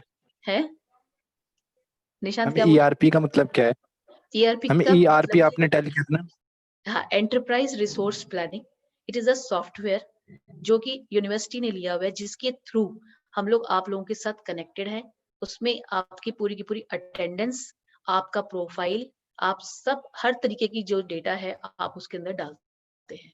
तो जैसे कि आपके एक कॉलेज ने आपका रजिस्टर बनाया होता है कि ये स्टूडेंट हमारे पास पढ़ता है, इसका रोल नंबर ये है, इसका कॉन्टैक्ट नंबर ये है, ईमेल आईडी ये है, उसके पेरेंट्स ये हैं, ये रहने वाला यहाँ का है, ये सारी की सारी इंफॉर्मेशन हम उसमें गैदर करके आपसे रखते हैं। आपका एक प्रोफाइल बनेगा। अभी आपको मेरे ख्याल से भी शायद बना नहीं होगा, है ना रोहित सर? इनका ईआरपी अकाउंट अभी नहीं बना होगा ना? नहीं अभी नहीं। हाँ, तो आपका एक पूरा का पूरा अकाउंट बनेगा, एक पर्टिकुलर आपका प्रोफाइल उसमें आ जाएगा। ये एक तरीके का डैशबोर्ड है, एक प्लेटफॉर्म है जो यूनिवर्सिटी के पास है to connect all the colleges and their students. और इसके थ्रू ही आप हमारे यूआईसी सेल भी हम आपसे उसी के थ्रू कनेक्ट होंगे। तो जब भी कोई अपॉर्चुनिटी आती है तो उसका एक सर्कुलर निकाला जाता है, जो कि सर्कुलर मेल किया जाता है all the directors, all the placement officers and हमारी AK2 की वेबसाइट पे। AK2 की वेबसाइट पे जब आप जाओगे तो ऊपर अगर आप देखोगे तो तीसरे या चौथे नंबर पे टैब है सर्कुलर का। जब आप उस पर क्लिक करते हो तो नीचे आपके पास सारे सर्कुलर्स आते हैं related to every other information related from the university for their students. तो सर्कुलर्स वहां पे होते हैं। उसके बाद हमारा एक UIC करके पेज है, वेब पेज। जब आप प्लेसमेंट का उसी पोर्टल पे वेबसाइट पे आप जाएंगे AK2.ac.in पे, वहां पे एक आपको मिलेगा प्लेसमेंट टैब मिलेगा। प्लेसमेंट टैब पे जब आप क्लिक करोगे तो वो आपको एक पेज पे लेके जाएगा, that is UIC .ak2.ac.in. This is a web page of UIC, जहाँ पे आपको सारी की सारी अपॉर्चुनिटीज, जितनी भी हम अपॉर्चुनिटीज देते हैं यूनिवर्सिटी से, वो सारी आपको वहां पे रिफ्लेक्ट होती हैं। वहीं से आपका रिज्यूमे का जब आपको रजिस्टर करना है तो वहाँ पे एक लिंक होता है, उस पर आप क्लिक करते हो, तब आप अपने ERP अकाउंट पे जाते हो, अपने को लॉग इन करते हो और वहां पे उसमें आप जाके रजिस्टर करते हो कि yes I wanted to be a part of this opportunity, I want to participate in the interview and everything. Then उसी UIC के ऊपर हम लोगों ने बहुत सारे डेली, हम लोग हफ्ते में, अभी पीछे तो हम एवरी डे ब्लॉग डाल रहे थे, अभी हमने उसमें हफ्ते में 3 ब्लॉग्स कर दिए हैं। वहां पे हम लोगों ने इंडस्ट्री से रिलेटेड हम लोग गेस्ट लेक्चर्स करवाते हैं, या इंडस्ट्री के बहुत बहुत रिनाउंड लोगों को हम लोग लेके आते हैं, उनकी वीडियो कैप्चरिंग करते हैं और वो हमने वहाँ पे अपलोड किया हुआ है। उसी तरीके से हमारे पास अदर कंपनीज हैं जहाँ पे अभी एक बच्चे ने जैसे पर्सनैलिटी डेवलपमेंट की बात करी, या किस तरीके से हमें इंटरव्यू के लिए तैयार होना है, किस तरह से, क्योंकि बिकॉज आज डिजिटल और डिजिटल वर्ल्ड है या डिजिटल मूव हुआ है। These are transactions of our environment. हम सबसे पहले एक अपॉर्चुनिटीज जो होती थी वो डायरेक्टली हमें कैंपस हायरिंग प्रोसेस से मिलती थी, फिर हमारी इंफॉर्मेशन बेस्ड हुई, अब हम लोग डिजिटलाइज्ड हो गए, यानी कि सारी की सारी हम लोग अभी जितने भी कैंपस कर रहे हैं या पढ़ाई कर रहे हैं सब कुछ ऑनलाइन कर रहे हैं, क्योंकि आज एज यू नो जो चल रहा है की वजह से सब कुछ हम लोग ऑनलाइन। तो आपको थोड़ा सा अपना ऑनलाइन को बड़ा ध्यान रखना पड़ेगा, अपने नेट्स को, इसको डिजिटल कि भी आपका एक्टिवेटेड रहे। कहीं से भी आपको ऐसा ना हो कि because of this internet phase आप कहीं ऐसा ना हो लैक हो जाए, बिकॉज आपका इंटरनेट या नेटवर्क प्रॉपर नहीं है और आपके पास इंफॉर्मेशन इन टाइम नहीं पहुंच पा रही है। देन जब UIC वेब पेज पे आप जाओगे तो वहां पे हम लोगों ने जो जो अभी तक एक्टिविटीज करी हैं, जैसे हमने HR कॉन्क्लेव्स करे हैं, तो वो बाई चांस फिजिकली हुए, अब हम थर्ड HR कॉन्क्लेव भी जाने हैं जो कि हमारा ऑनलाइन होगा। HR कॉन्क्लेव में हम लोग इंडस्ट्री से कॉर्पोरेट्स को बुलाते हैं, उनको इनवाइट करते हैं, उनको हम अपनी यूनिवर्सिटी के बारे में सारा बताते हैं, अचीवमेंट्स बताते हैं और साथ में उनके साथ एक रिलेशनशिप बिल्डिंग करते हैं, उनके साथ लाइजनिंग करते हैं, सो दैट कल को जब उनकी कंपनी में अपॉर्चुनिटी आए तो वो AK2 को प्रोजेक्ट करें, हमारे AK2 को सारी अपॉर्चुनिटीज दें, जिससे कि हमारे स्टूडेंट्स जो है अच्छी अच्छी कंपनीज में हायर हों और वहां पे जाके वो परफॉर्म करें और AK2 का अपना एक नेटवर्क बने, जिसमें क्या हो कि बिग कंपनीज जो अभी तक इधर से उधर AK2 से बहुत कम कंपनीज आ रही थी, जैसा कि हमने लास्ट 2 इयर्स में, अभी ये 2 साल हुआ है इसको एस्टेब्लिश हुए सेल को, तो 2 इयर्स पहले जब मैंने ज्वाइन किया तो मैंने देखा कि बहुत सारी ऐसी कंपनीज हैं जिनको AK2 के बारे में ही नहीं पता। और पहले बिकॉज उसका रीजन है कि एक रीजन तो बहुत मेजर था कि पहले कई बार यूनिवर्सिटी का नाम चेंज हुआ, UP2 से उत्तर प्रदेश टेक्निकल यूनिवर्सिटी से 1-2 बार नाम चेंज हुआ, तो लोगों को कंफ्यूजन हो गया कि कौन सी यूनिवर्सिटी है, तो doctor APJ Abdul Kalam technical university, अब कोई नई यूनिवर्सिटी आ गई है। Then we have cleared this confusion to many of the industry people कि नहीं AK2 तो वही है जो UP2 होता था। तो बहुत सारे लोग बाग जो है अब आपकी हमारे पास 248 कंपनीज इन 2-3 सालों के अंदर हम लोगों के साथ जुड़ी हैं और हम लोगों ने बहुत अच्छा मतलब अप्रॉक्सीमेटली 70,000 के आसपास हमने अपॉर्चुनिटीज दी हैं, लेकिन हमारे पास 70,000 स्टूडेंट्स प्लेस नहीं हुए। ये हमारी दुख की बात है। अगर 70,000 अगर हम एक बैच में मान के चलें कि 85 से 1000 से लेके 1 lakh student engineering student pass out होता है, तो 70,000 अगर अपॉर्चुनिटी अगर एक-एक बच्चा भी प्लेस होता तो 70,000 बच्चे प्लेस हो जाते AK2 के। बट समहाउ बिकॉज़ थोड़ा-सा कहीं न कहीं हमारी अभी कुछ लैकिंग है, कुछ बच्चे नहीं परफॉर्म कर पाए, तो हम लोगों का थोड़ा-सा प्रॉब्लम्स आई कि भई हमारी बहुत ज़्यादा हायरिंग, लेकिन फिर भी उस हिसाब से भी अगर हम चलें तो हमने 4-5 हज़ार बच्चे 2 साल में प्लेस करे, जो कि अभी और ऐसे-ऐसे कॉलेजेस के मैंने अपनी प्रेज़ेंटेशन के अंदर ये सब रखा हुआ था, वो बाय चांस नहीं दिखा पाई मैं। उस प्रेज़ेंटेशन में अगर आप देखेंगे, तो आप देखेंगे कि हमारे ऐसे-ऐसे स्टूडेंट ऐसी-ऐसी जगह के बच्चे प्लेस हुए हैं, बांदा से, बिजनौर से, गोरखपुर से, मतलब ऐसे ही ऐसे और ऐसे कॉलेजेस से प्लेस हुए हैं कि मतलब कोई सोच ही नहीं सकता था कि बच्चा प्लेस हो सकता है उस कॉलेज का या वहाँ के बच्चे इतने बढ़िया होंगे। और हमने अमेज़न जैसी कंपनी के अंदर 23 स्टूडेंट्स प्लेस किए 19 लाख के पैकेज पे। और आपको एक बड़ी खुशनसीब मतलब बात बताती हूँ, 2 बातें आपके कॉलेज के लिए और मुझे बड़ा अच्छा लगा, तब भी मैं चाहती हूँ कि मैं एक बारी ज़रूर आऊँ, आपके कॉलेज विज़िट ज़रूर करूँ और जैसे ही पैंडेमिक खत्म होगा definitely I will come to you. और वहाँ पे 2 बातें हैं, एक तो 40 बच्चे हमारे अभी तक AK2 से, UIC से, AITH के बच्चे प्लेस हो चुके हैं। और बहुत अच्छी-अच्छी कंपनी में इन्फोसिस, विप्रो, TCS, मतलब ऐसे अच्छे नाम हैं। और सबसे बढ़िया बात ये है कि हमारा एक स्टूडेंट है और जैसा कि हमारा कॉलेज बताता है, ये हमारा कॉलेज स्पेशल स्टूडेंट्स को पढ़ाता है, तो हमने भी पूरी कोशिश करी कि हम इन स्पेशल स्टूडेंट्स के लिए कुछ स्पेशल करें। और कंपनीज़ ने भी कुछ सोचा कि हम कुछ स्पेशल करें यहाँ के स्पेशल बच्चों के लिए। तो उन्होंने हमारी एक ड्राइव करी अभी बड़ी रिसेंटली हमारी सितंबर में ड्राइव हुई थी और अमेज़न कंपनी ने करी 19 लाख का पैकेज था। और हमारा एक स्टूडेंट यहाँ का जो कि स्पेशली चैलेंज बच्चा था हमारा, तो लेकिन उसने इतना बढ़िया परफॉर्म किया, मैं आपको बता नहीं सकती हूँ कि everybody has liked that student. और आसिफ उसका नाम है, आरिफ इज़ हिज़ नेम। और उस बच्चे का हमें आज भी याद है कि हम लोग बड़े 1.5 साल से इस प्रोजेक्ट के पीछे चल रहे थे और हमें मार्च 22 को था ना, 17 या 16 मार्च को हम लोगों ने विजिट करना था अमेज़न टीम के साथ आपके कॉलेज में। But somehow because of this lockdown and everything the things gone change और ultimately we were not able to meet and physically come to the college. Sorry madam, हाँ आपको जी, interrupt कर रही हूँ। हाँ हाँ, बहुत बहुत अच्छा लगा सुन के। आप हाँ कभी जी, भी आइए, आप you are most welcome yes हमारे मैम, इंस्टीट्यूट में। हाँ और जी, हाँ, जी, वो उस बच्चे के लिए बहुत ही एफर्ट्स आप लोगों के रहे थे। हाँ जी मैम। तो और हाँ, ये तो हाँ मैम, ये सिर्फ मैं आपको एक हमारे ही नहीं है, यहाँ पे मैं ये बोलूँगी कि ये कॉलेज का इनिशिएटिव बहुत ज़्यादा था। कॉलेज ने इतनी बढ़िया सपोर्ट करी, रचना मैम की एक सपोर्ट हमें बहुत मेजर मिली कि रोहित सर, विवेक सर और सोनिया मैम हैं हमारे यहाँ पे। तो उन तीनों ने इतना अच्छा सपोर्ट किया कि 6 बजे से वो लॉगिन होते थे, शाम को 9 बजे तक वो लोग क्लासेस चलाते थे। और बड़े पेशेंटली उन्होंने ऑनलाइन चाहे 4 बच्चे आए, चाहे 2 बच्चे आए, चाहे 6 बच्चे आए, उन्होंने पढ़ाया। और मैं सिंसियरली मतलब बाय हार्ट मैं ये कहती हूँ कि ऐसे टीचर्स अगर हमारे साथ हैं, तो मुझे नहीं लगता कि हमें कोई भी रास्ता डिफिकल्ट होगा, हमारे लिए कोई भी हर्डल हो सकती है जीवन में। क्योंकि ये टीचर्स हमें वो हर्डल्स हटा देते हैं हमारे जीवन की, कि हमें कहाँ पे पहुँचा देते हैं। आज आसिफ जहाँ पे पहुँचा है आरिफ, तो मैं ये कहूँगी कि बिना टीचर्स की सपोर्ट के वो पहुँच ही नहीं सकता था। हम चाहे कितने मर्जी प्लेटफॉर्म ले आएँ, जब तक वो बच्चा और खुद टीचर्स उसको सपोर्ट नहीं करेंगे, वो कहीं नहीं पहुँच सकता। और ये सिर्फ और सिर्फ योगदान टीचर्स का होता है और कॉलेज का होता है, जो उस बच्चे ने किया। बच्चा बहुत खुश है एंड उसके बड़े प्यारे वर्ड्स हैं जब मैंने उसको फ़ोन किया और उसको विश किया कि भई तुम congratulations you have been placed in Amazon. और मतलब उसका मतलब उसकी आवाज़ नहीं निकल रही थी और लास्ट में उसने ये बोला, नेक्स्ट डे उसने मुझे फ़ोन किया और उसने मुझे बोला कि मैम आपने मुझे एक ही दिन में और एक ही रात में सेलिब्रिटी बना दिया। मेरे को गाँव में हर जना रोक के पूछ रहा है, भई ये अमेज़न कंपनी क्या है?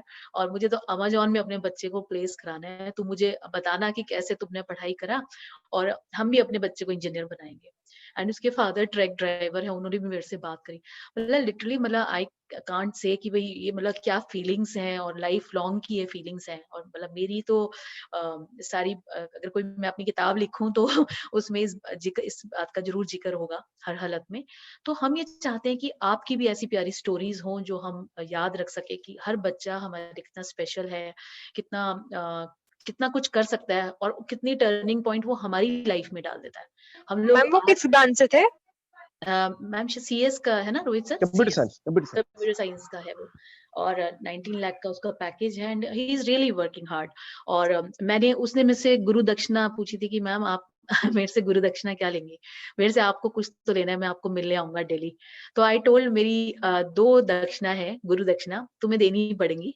और मैंने उससे मांगी और देखते हैं वो मेरी कब पूरी करेगा। तो मैंने उसे 2 दक्षिणा मांगी। मैं यहाँ पे हर बच्चे से वो दक्षिणा अपने टीचर्स को देने के लिए जरूर कहूंगी कि पहली दक्षिणा मैंने उससे मांगी कि तुम ऐसे गांव से हो, ऐसी जगह से हो जहाँ पे बच्चे सिर्फ 2 चीजें सोचते हैं करियर के नाम पे, एक स्पोर्ट्स और एक आर्मी। आपने एक तीसरा रास्ता खोला है यानी कि इंजीनियरिंग। तो आप अपने गांव के बच्चों को ये मोटिवेट करें, उनकी फैमिलीज को मोटिवेट करें कि वो अच्छी एजुकेशन लें, इंजीनियर बने या मेडिकल में जाएं या किसी में भी जाएं, बट अच्छी एजुकेशन लें। ये नहीं कि क्या नाम है वो वहीं पे उसी गांव में सीमित होके रह जाएं। तो एक तो ये गुरु रखना है कि तुमने हर बच्चे को काउंसिल करना है, हर पेरेंट्स को बताना है कि क्या फायदा है क्या नुकसान है। सेकेंडली तुम एक अमेज़न जैसी कंपनी में गए जो कि एक आईटी कंपनी है, तो आपके पास ऐसे आपको मालूम होगा कि अमेज़न जो होती है, अमेज़न जो है वो बिजनेसेस को, छोटे छोटे बिजनेस को भी बढ़ावा देती है। तो आई टोल्ड हिम कि अभी तो पहले तुम अपने पैर जमाओ अमेज़न में और फिर उसके बाद उन चीजों को ढूंढो कि कहाँ से आप अपने गांव के लोगों को फायदा पहुंचा सकते हो। आप क्या छोटे छोटे उद्योग हैं जहाँ पे लोगों को रास्ते नहीं पता कि हम अपनी चीजों को कैसे बेचें, उनके प्राइस कैसे लें, आप उनको वो टीच करो, आप अमेज़न को उनके साथ कनेक्ट करो। तो इस तरीके से ये मेरी 2 गुरु दक्षिणा है जो तुम्हें देनी पड़ेगी। तो and he told me yes I will give. और भगवान की दुआ से शायद मुझे वो मिल भी जाएगी क्योंकि वो बड़ा सीरियस बच्चा है। और हम लोगों को और कुछ नहीं चाहिए आप लोगों से, आप लोग अच्छी जगह पे प्लेस हो, अच्छी जगह पे जाओ, अच्छे अपने लॉरेंस कमाओ अपने कॉलेज के लिए, अपने लिए, अपने पेरेंट्स के लिए, और पेरेंट्स का पूरा लाइफ लॉन्ग आपको आशीर्वाद रहे। और हम लोग भी आपसे यही एक करते हैं कि दुआ कि आप लोग अच्छे अच्छे बन के और अच्छे अच्छे प्रोफेशनल्स बन के अपनी लाइफ में आगे जाओ और हम लोगों को खुशी दो कि हमने आप लोगों को पढ़ाया या हम लोगों ने आपको साथ दिया आपके जीवन में कहीं पे। तो यही सब है। और यूआईसी को विजिट करते रहो, वेबसाइट को विजिट करते रहो, वहाँ पे ब्लॉग्स पढ़ते रहो, वीडियोस सुनते रहो। वहाँ पे हमने बहुत सारे वीडियोस डाले हैं, पर्सनालिटी डेवलपमेंट के, इंटरव्यूज की टिप्स डाली हैं, किस तरीके से आपको जीडीज के लिए तैयार होना है, ऑनलाइन इंटरव्यूज कैसे कंडक्ट होते हैं उनको कैसे तैयार करना है, वीडियोस कैसे बनाने हैं, रिज्यूम्स कैसे बनाने हैं, ये सब कुछ वहाँ पे पड़ा है कंटेंट। आप उस कंटेंट के ऊपर जाओ और उसको पढ़ो। कहीं पे किसी भी तरह की आपकी क्वेरीज हैं, आप रोहित सर को या सर को, मैम को, किसी को भी आप दीजिए, मेरे को भेज दो, मैं आप लोगों को आपकी क्वेरीज रिजॉल्व करके दूंगी। और uic@ak2.ac.in हमारा ईमेल आईडी है सेंट्रल, जिसपे आपकी अगर कोई आपको अपनी कोई रिक्वायरमेंट है, कोई ऐसी बात है जो आप लिखना चाहते हो, आप वहाँ पे हमारे को पोस्ट कर सकते हो, हम आपको मेल पे जवाब देंगे। हम we try each and every mail should be answered. So please, that is our email id, uic, simple, it is very simple, uic@ak2.ac.in ak2.ac.in आपकी वेबसाइट यूनिवर्सिटी की, और UIC आपका सेल है, बीच में एक सिर्फ @ और लगाना है, ठीक है, याद रह जाएगा आप लोगों को। और best of luck and really welcome to this world of engineering and to your AITH college, and we hope a very good career for you all. Thank you so much for all to listening me and keeping patience and keeping quiet. Thank you so much. Thank you ma'am, Rachna ma'am, thank you so much, Rohit sir, thank you. Thank you ma'am. Thank you. Thank you, ma'am. Any questions? Thank you, ma'am. Thank you, ma'am. Thank you, ma'am. Thank you ma'am. You are all welcome. Ma'am email ID repeat कीजिए please. UIIC. Thank you, ma'am.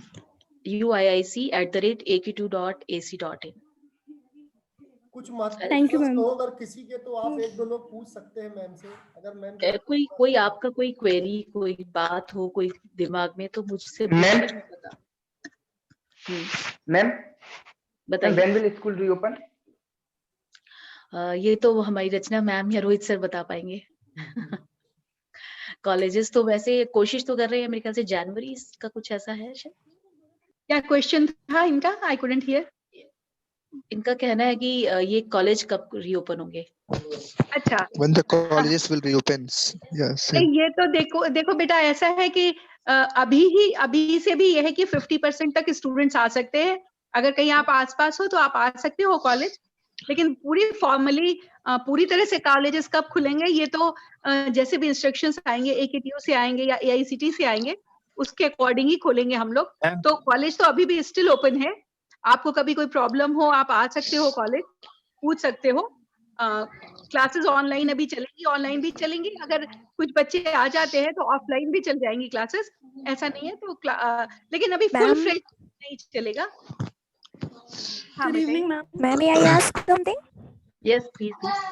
Ma'am, हमें मतलब internship के लिए, जैसे ये as है हमारी, हम सेल्फ एम्प्लॉयड होना चाहते हैं कुछ भी मतलब जल्दी ही, तो फिर इसके लिए मतलब कोई ऐसे है कि हम बाहर मतलब वहाँ से रहकर कर सके कुछ?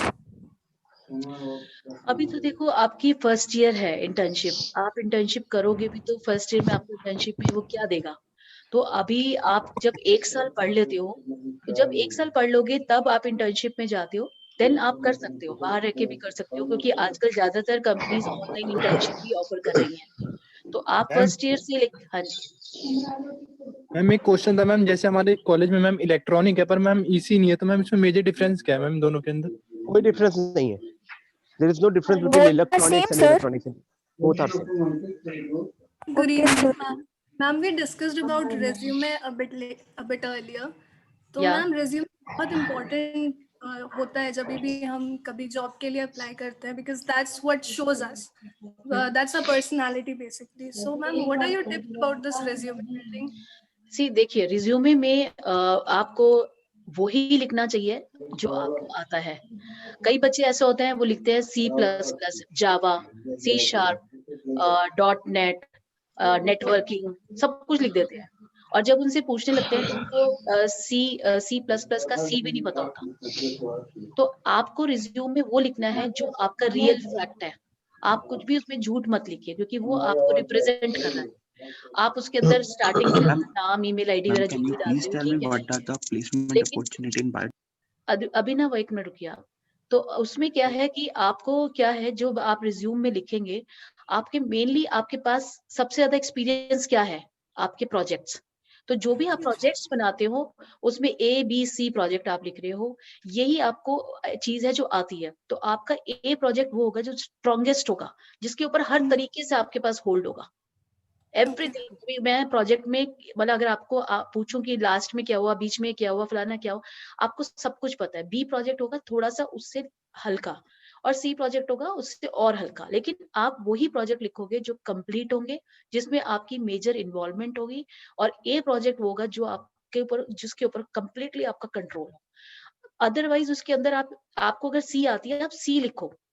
आपको C++ नहीं आती, या आपने कभी सेकंड सेमेस्टर में या थर्ड सेमेस्टर में C++ पढ़ के एग्जाम दे दिया था, लेकिन उसको कहीं यूज नहीं किया, उसको मत लिखो। क्योंकि वो आपसे क्वेश्चन पूछेगा, क्योंकि वो आपसे टेक्निकली ये पूछेगा भी हाँ भाई आपने C बोला तो वो C से रिलेटेड पूछेगा, C++ बोला तो C++ से पूछेगा। लेकिन हो सकता है कि आपको वो C++ का भी कुछ, आप मान लीजिए उसने आपसे पूछ लिया कि भाई C++ और C में डिफरेंस क्या है, और आपको तो पता ही नहीं है, तो आप तो वहीं पे खत्म हो गए। क्योंकि आपकी किताब के अंदर, बाला गोस्वामी या किसी भी किताब में जब आप पढ़ते हो, तो उसमें आपके फर्स्ट पेज में डिफरेंस लिखा होता है कि C क्यों होती है, C के बाद C# क्यों आई, C++ क्यों आई, जावा क्यों आई, उनके डिफरेंसेस लिखे होते हैं। अब आपको वो डिफरेंस तक नहीं पता, तो वो कैसे आप कह सकते हो कि मुझे C++ भी आती है। तो आप वो लिखिएगा जो आपके स्ट्रॉन्ग पॉइंट्स हो और जो आपको आता हो। कुछ भी ऐसा मत लिखिए कि मुझे सब कुछ आता है। यस, कोडिंग, इसमें एक क्वेश्चन लिखा है, ma'am is coding having an important role in placement? Yes definitely, because जो भी प्रोडक्ट बेस्ड कंपनीज आती हैं, CS, IT और EC, हमारी 4 सर्किट ब्रांचेस होती हैं। रोहित सर, मेरे पास टाइम है ना, मतलब 4:11 बिल्कुल है। हो रहे, तो सेशन तो नहीं है आपका बिल्कुल नेक्स्ट? बिल्कुल है मैम टाइम आपके पास। तो आपके पास 4 प्रोफाइल आते हैं कि भाई सर्किट ब्रांचेस बोलते हैं हमको। सर्किट ब्रांचेस में जो आपकी कंप्यूटर साइंस है, आईटी है, इलेक्ट्रॉनिक्स है, इलेक्ट्रॉनिक्स एंड कम्युनिकेशन है, इलेक्ट्रिकल इलेक्ट्रॉनिक्स है, ये 4-5 जो है आपकी कंपनी जो ब्रांचेस हैं, ये आपकी आती हैं आपके सर्किट ब्रांचेस में। सर्किट ब्रांचेस इसलिए कहते हैं कि आप इनमें सब में सर्किट बनाते हो कहीं ना कहीं, ठीक है? तो that is these are called circuit branches and mechanical, civil, ये होती है नॉन सर्किट ब्रांचेस, जहाँ पे सर्किट्स नहीं बनते, जहाँ पे कहीं पे भी आप सर्किट्स के बारे में नहीं पढ़ते। तो मतलब जस्ट ये नाम देने की, आपको एक बाइफिकेशन बताने के लिए मैं समझा रही हूँ आपको कि उनको सर्किट ब्रांचेस बोलते हैं। अब जहाँ पे वो एक्सपेक्टेड है तो वहां पे आप कंप्यूटर्स पढ़ते हो, क्योंकि computer is the part of electronics branch देखा जाए तो। भाई इलेक्ट्रॉनिक्स और इलेक्ट्रिकल इक्विपमेंट है, तो ये वहां से आपके सीएस आया या आईटी आया। They are sub branches, they are not core branches. Core branches आपकी इलेक्ट्रॉनिक्स है, कोर ब्रांच आपकी इलेक्ट्रिकल है कोर ब्रांच। इलेक्ट्रिकल इलेक्ट्रॉनिक्स जो है कॉम्बिनेशन है, ठीक है? तो आपकी कुछ ब्रांचेस होती है कोर ब्रांचेस, और वो एक्सपेक्ट करते हैं कि आपको कोडिंग आती होगी अगर आप कोडिंग आईटी कंपनी में जा रहे हैं। तो coding is really very important these days, because अगर आप हायरिंग को प्रोस्पेक्ट्स को देखेंगे तो मेजर जो कैप्चर है मार्केट का वो आईटी इंडस्ट्रीज है, सर्विस इंडस्ट्रीज हैं आईटी की, और प्रोडक्ट इंजीनियरिंग कंपनीज हैं जिसमें कि वो लोग सॉफ्टवेयर डेवलप करते हैं। अगर आप कोडर अच्छे हो तो आपका जो पैकेज है, जो आपकी कंपनीज हैं, वो बिल्कुल डिफरेंट होती है। आपका 8-9 लाख से पैकेज स्टार्ट हो जाता है प्रोडक्ट बेस्ड कंपनीज का। तो अगर आप समझते हो कि मेरी कोडिंग बहुत अच्छी है या मैं कोडिंग में ही जाना चाहता हूँ, yes you have to work on your coding, you should know your codings. आप एक छोटे छोटे सॉफ्टवेयर बनाएं, एक छोटी छोटी लाइव एप्लीकेशंस बनाएं, उसको डेटाबेस के साथ कनेक्ट करें। अभी आप सी पढ़ोगे फर्स्ट ईयर में, तो सी के अंदर एक सबसे पहले हम एक हैश डालते हैं। लोगों को उसका हैश का मतलब ही नहीं पता होता, तो वो काम कैसे करेगा, वो प्रोग्रामिंग कैसे करेगा? तो यहाँ पे आपके लिए बहुत जरूरी है कि जो साइंस आप पढ़ रहे हो वो आपको आनी चाहिए, वो आपकी रिफ्लेक्ट होनी चाहिए। अगर वो रिफ्लेक्ट, मैं कंप्यूटर साइंस की और मुझे कोडिंग नहीं आती, तो व्हाट इज दैट? तो फिर उसके अंदर एक फील्ड बनता है आपका नेटवर्किंग का, एक फील्ड बनता है आपका टेस्टिंग का। तो आप या तो नेटवर्किंग में बहुत अच्छे हो, या फिर आप टेस्टिंग में बहुत अच्छे हो, या फिर आप कोडिंग में अच्छे हो। तो नौकरी तो आपको करनी है ना। तो 3 या 4 प्रोफाइल आपकी हर ब्रांच से बनते हैं। वो ब्रांच, वो प्रोफाइल आपको पता होना चाहिए, उस प्रोफाइल पे आपको काम करना चाहिए। जिसमें मेरा नेटवर्किंग में इंटरेस्ट है तो मैं नेटवर्किंग पे करूंगी। तो मैं लेकिन नेटवर्किंग में ऐसा अपना बना लूंगी कि कोई नेटवर्किंग कंपनी आए तो वो सोचे कि मैं इसको छोड़ूं कैसे, और मैंने इसको 3.5 का पैकेज दे रहा हूँ, 3.5 लाख का, लेकिन मुझे तो इसको 5 या 6 लाख का पैकेज देना चाहिए। इसको इतना कुछ आता है जितना कि एक इंटरव्यूअर को भी नहीं आ रहा होगा शायद, उतने क्वेश्चंस जितने आपको आ रहे हो। तो you have to work on your coding. Then एक स्टूडेंट लिख रहा है बायोटेक्नोलॉजी वालों को भी कोडिंग आनी चाहिए। बायोटेक्नोलॉजी को हम एक्सपेक्ट नहीं करते हैं कि उसको कोडिंग आनी चाहिए, बट कई बच्चे जो हैं वो जबरदस्ती उसको 12th के बाद, हो सकता है कि कंप्यूटर साइंस में जाना था लेकिन उसकी रैंकिंग या किसी वजह से उसको नहीं मिला और वो बायोटेक्नोलॉजी में चला गया, बट वो चाहता है कि वो कंप्यूटर साइंस में जाए या कोडिंग में जाए। यस, तब उसको आनी चाहिए, उसको अपना कोडिंग पे अपने आप को तैयार करना चाहिए, क्योंकि कुछ companies open for all engineering branches के लिए आती हैं। कि अगर आपका वो 2 चीजें देखती है कि आपका बेंट जो है वो इंजीनियरिंग होना चाहिए, एंड सेकंड बेंट कि हम इसको किसी भी तरीके से मोल्ड कर सके। तो तब बायोटेक्नोलॉजी वाले बच्चे को भी अगर कोडिंग आती है तो it is a overall you are on upper hand. Chemical, what about chemical engineering पूछता है क्वेश्चन है एक बेस्ट स्टूडेंट का। केमिकल इंजीनियरिंग के लिए देखिए बेटर ये होगा कि आप अपनी लाइन में ही जाएं, क्योंकि केमिकल इंजीनियरिंग पढ़ने के बाद आप कोडिंग में जा रहे हैं तो वो गलत है देखा जाए तो, क्योंकि आप अपने साथ क्या, आप अपनी ब्रांच के साथ भी किसी तरीके का क्या बोलते हैं जस्टिस नहीं कर रहे हो। लेकिन हाँ, मैंने जैसे आपको बताया कुछ बच्चे बिकॉज ऑफ सम रीजन जबरदस्ती से किसी पर्टिकुलर ब्रांच में जाते हैं और उनको लगता है कि नहीं मेरा तो जील है कि मेरे को कोडिंग करनी चाहिए, मुझे आईटी कंपनी में जाना है। Then you have to prepare yourself.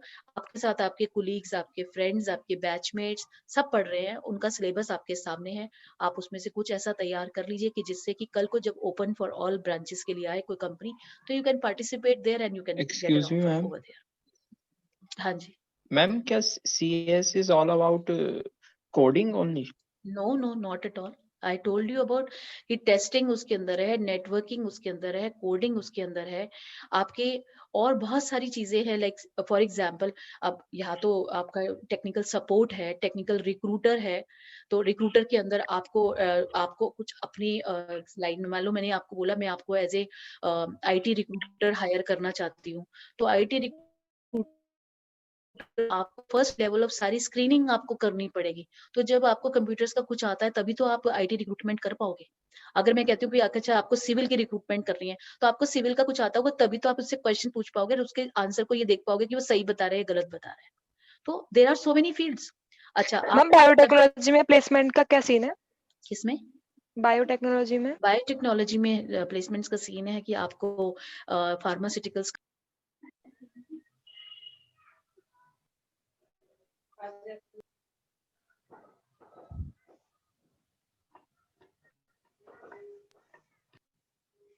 सुनाई दे रहा है आपको?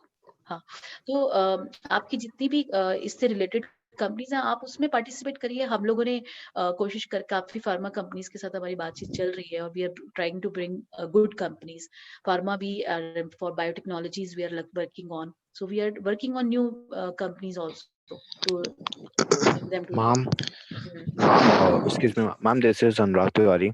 Ma'am, I'm from biotech department or biotech branch. Ma'am, what actually interviewer want in interview, ma'am, is or I'm both. So there are 4 to 5 parameters wherever any interviewer look for, in any fresher candidates. One is confidence, one is knowledge of their sciences, whatever they have studied, like sciences, or you can say whatever you are studying, that knowledge you should have. अगर मैं कह रही हूँ मैं 4 साल के बाद एक कंप्यूटर साइंस इंजीनियर हूँ, या मैं आईटी इंजीनियर हूँ, या फिर मैं केमिकल इंजीनियर हूँ, तो वो देखेगा कि वाकई तुम हो। अगर एक एग्जाम्पल मैं आपको देख से पूछा मैकेनिकल के स्टूडेंट से माइक्रोन की डिजिट क्या, लाइक आपकी क्या होता है, उसकी यूनिट क्या होती है, एंड ही वाज कंफ्यूज, उसे नहीं बता पा रहा। बोल रहा -6 होती है, कोई बोल रहा -9 होती है, -3 होती है। उसने एक छोटा सा क्वेश्चन पूछा मैकेनिकल का और उसको वो भी नहीं पता था। तो आप ultimately how you can justify that you are a mechanical engineer? How you can justify? एक छोटी सी चीज आपको नहीं पता, ठीक है, हो सकता है कई बारी ना दिमाग में आए। तो उसने फिर उसका सेकंड क्वेश्चन पूछा, वो भी नहीं वो बता पाया। थर्ड क्वेश्चन पूछा, थर्ड भी नहीं बता पाया। तो अल्टीमेटली तो आपसे वो ये पूछता है, कहता है कि भाई जो पढ़ रहे हो वो तो आपको आना चाहिए एटलीस्ट। तो मैंने आपको भी बताया कि they know you are fresher. वो आपसे ये नहीं चाहते कि आपको बड़े बड़े हाई फंडास आपको आना चाहिए, फंडामेंटल। आपको सिर्फ ये चाहते हैं कि जो बेसिक फंडामेंटल्स हैं, जो आपने 4 साल की टीचिंग में करी है, सॉरी पढ़ा है, एटलीस्ट वो तो आए। एक बच्चे से वो पूछ रहा है कि आपने लिखा है IBM सॉफ्टवेयर मैंने करा है लोटस सॉफ्टवेयर। उससे पूछा लोटस सॉफ्टवेयर में होता क्या है, उसको वो नहीं पता, तो फिर उसने लिखा क्यों? तो ये वो देखता है कि आपके पास आप जो बोल रहे हैं, आपकी जो ब्रांच है, आपको क्या, आपने जो नॉलेज आपने गेन करी है, क्या आपको पता है। तो कॉन्फिडेंस तभी आएगा जब आपके पास नॉलेज होगी। नॉट ओनली नॉलेज, वो ये बोलता है कि अब मान लीजिए उसने पूछा, ठीक है जी, आज बताइए कि पॉलिटिक्स में आज ये पैंडेमिक, ये कोरोना क्या आ गया। अब आपको पूरी दुनिया कोरोना के बारे में जान रही है और आपको कोरोना के बारे में नहीं पता, क्योंकि वो आपका इस समय लेटेस्ट चीज चल रही है। उसने ठीक है आपकी पढ़ाई, आप कहते हैं ना मेरे को इंजीनियरिंग नहीं है, चलो भाई तुम ठीक है लोकल आप रिसेंट जितने भी आपकी न्यूज चल रही है उसमें बताइए कि कोरोना क्या है, ये फार्मर्स की क्या प्रॉब्लम चल रही है। आपको वो भी नहीं पता, क्योंकि पता ही नहीं होगा तो आप बोलोगे क्या, तो आपका कॉन्फिडेंस भी जीरो हो गया। तो ultimately they want confidence, they want knowledge related to your education, knowledge related to your surroundings. Then third is your behavior, ethics, truthness, and सबसे बड़ी बात adaptability and zeal of learning. ये चीजें जो है वो एक इंटरव्यूअर किसी भी एक फ्रेशर कैंडिडेट में ढूंढता है। उसको कोई जरूरत नहीं है कि बहुत हाई नॉलेज आपके पास हो। एक बच्चा टक टक टक टक टक करके बहुत कुछ बोल रहा है, वो कह रहा है मेरा नेटवर्किंग में बहुत है, फाइबर ऑप्टिक में, बिना आंसर वो कुछ दे रहा है, और जितना क्वेश्चन स्पेसिफिक वो क्वेश्चन पूछ रहा है उतना ही स्पेसिफिक उसको आंसर दो। आप रास्ता मत दो कि वो आपसे उल्टे सीधे क्वेश्चंस पूछने लग जाए। उसको पता चल जाएगा कि यस ये बच्चा तो ऐसी फेंकू है, फैक्ट, मैं आपकी भाषा में बात कर रही हूँ, ये तो फैक्टू टाइप का बच्चा है, इसको चलो अभी देखो निकालो। तो वो क्या करते हैं, बच्चों को वो और ग्रिल कर, उनको और क्वेश्चंस पूछते हैं देखने के लिए कि वाकई इसको नॉलेज है या ऐसे ही बोल रहा है। और कई लोग वो बता देंगे कि भाई पूछ वो कुछ रहा है, नेटवर्किंग में क्वेश्चन पूछा है उसने, नेटवर्किंग में इतना डीप नॉलेज वो बता देगा। और उससे जब उससे फंडामेंटल पूछा कि चलो भाई बिट की फुल फॉर्म बता दो और बिट वर्ड कहाँ से बना, तो वो ही नहीं बता पा रहा। तो वो कैसे बिट्स के ऊपर काम करेगा नेटवर्किंग के अंदर। और ये आपकी जो बुक अभी पढ़ोगे पीके सिन्हा, पीके जैन या कौन सी फंडामेंटल ऑफ कंप्यूटर्स की, उसमें बिट की डेफिनेशन दी हुई है, how bit the name is given bit and why it is been given bit, BIT। Ma'am ये बिटकॉइन का है? नहीं, ये बिटकॉइन का नहीं है। हालांकि मैम जैसे कि बिट मतलब क्या होता है, बिट मतलब क्या होता है, एक छोटी सी चीज, छोटी सी चीज। तो हमारे कंप्यूटर में सबसे छोटी सी चीज क्या है, उसको वो बिट बोलते हैं। कहाँ से हम कंप्यूटर को शुरू करते हैं, तो BIT that is a binary digit, binary binary digit digit. BIT। तो उससे बाइनरी का B और डिजिट का IT, तो मिला के बिट बनाया। बिट इज द स्मॉलेस्ट, जैसे बॉडी का सिंगल सेल होता है उसी तरीके से कंप्यूटर में भी जो सिंगल सेल लाइक होता है 0 and 1। तो उसको हम बिट बोलते हैं। ठीक है मैम जैसे कि मैम कोई होता है ना मैम जिसको लोगों को देख के डर जाता है, मतलब जैसे कि मुझे अभी स्कूल में मैं जब असेंबली के लिए जाता था तो मैं बहुत ज्यादा डर जाता था, मतलब बहुत ज्यादा।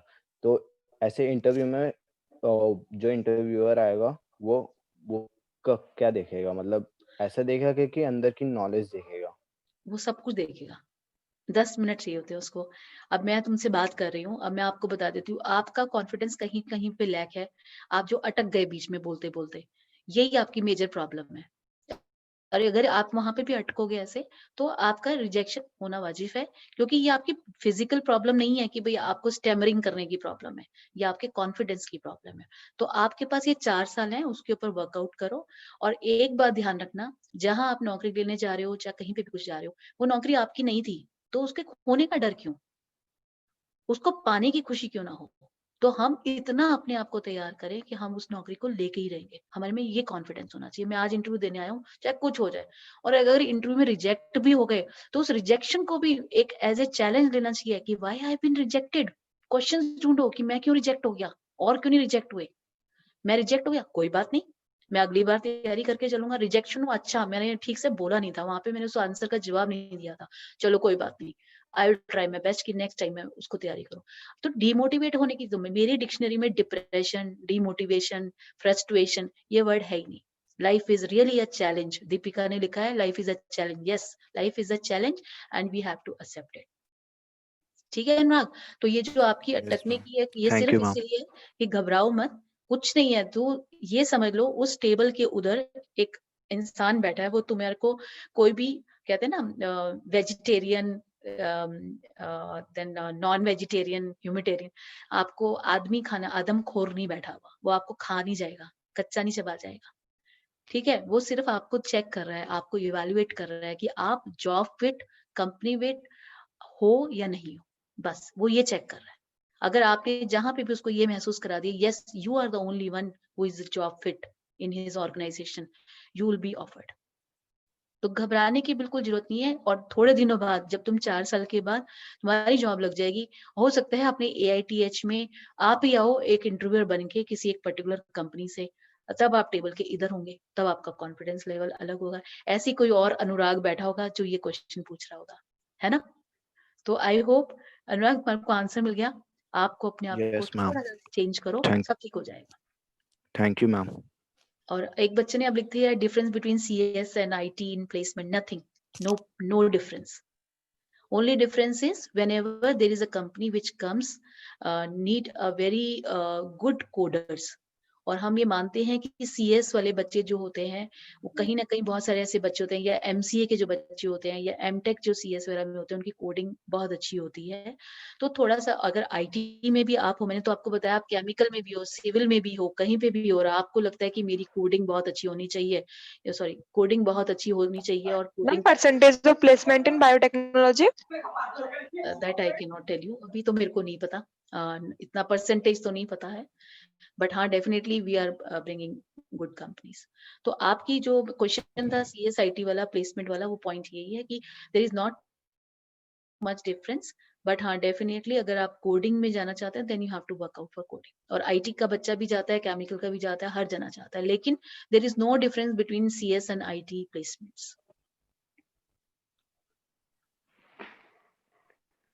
Anything else? Any other question? Electronics branch have lower placement than CSIT. No, not at all. Not at all. मेरे पास अभी एक मिनट आपका नॉट एट ऑल, एक मिनट में आपको बताती हूँ एक चीज।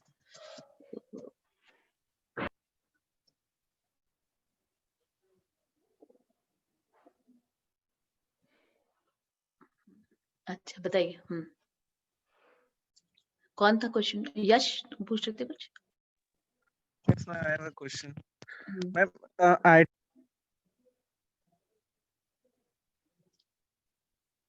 बताओ।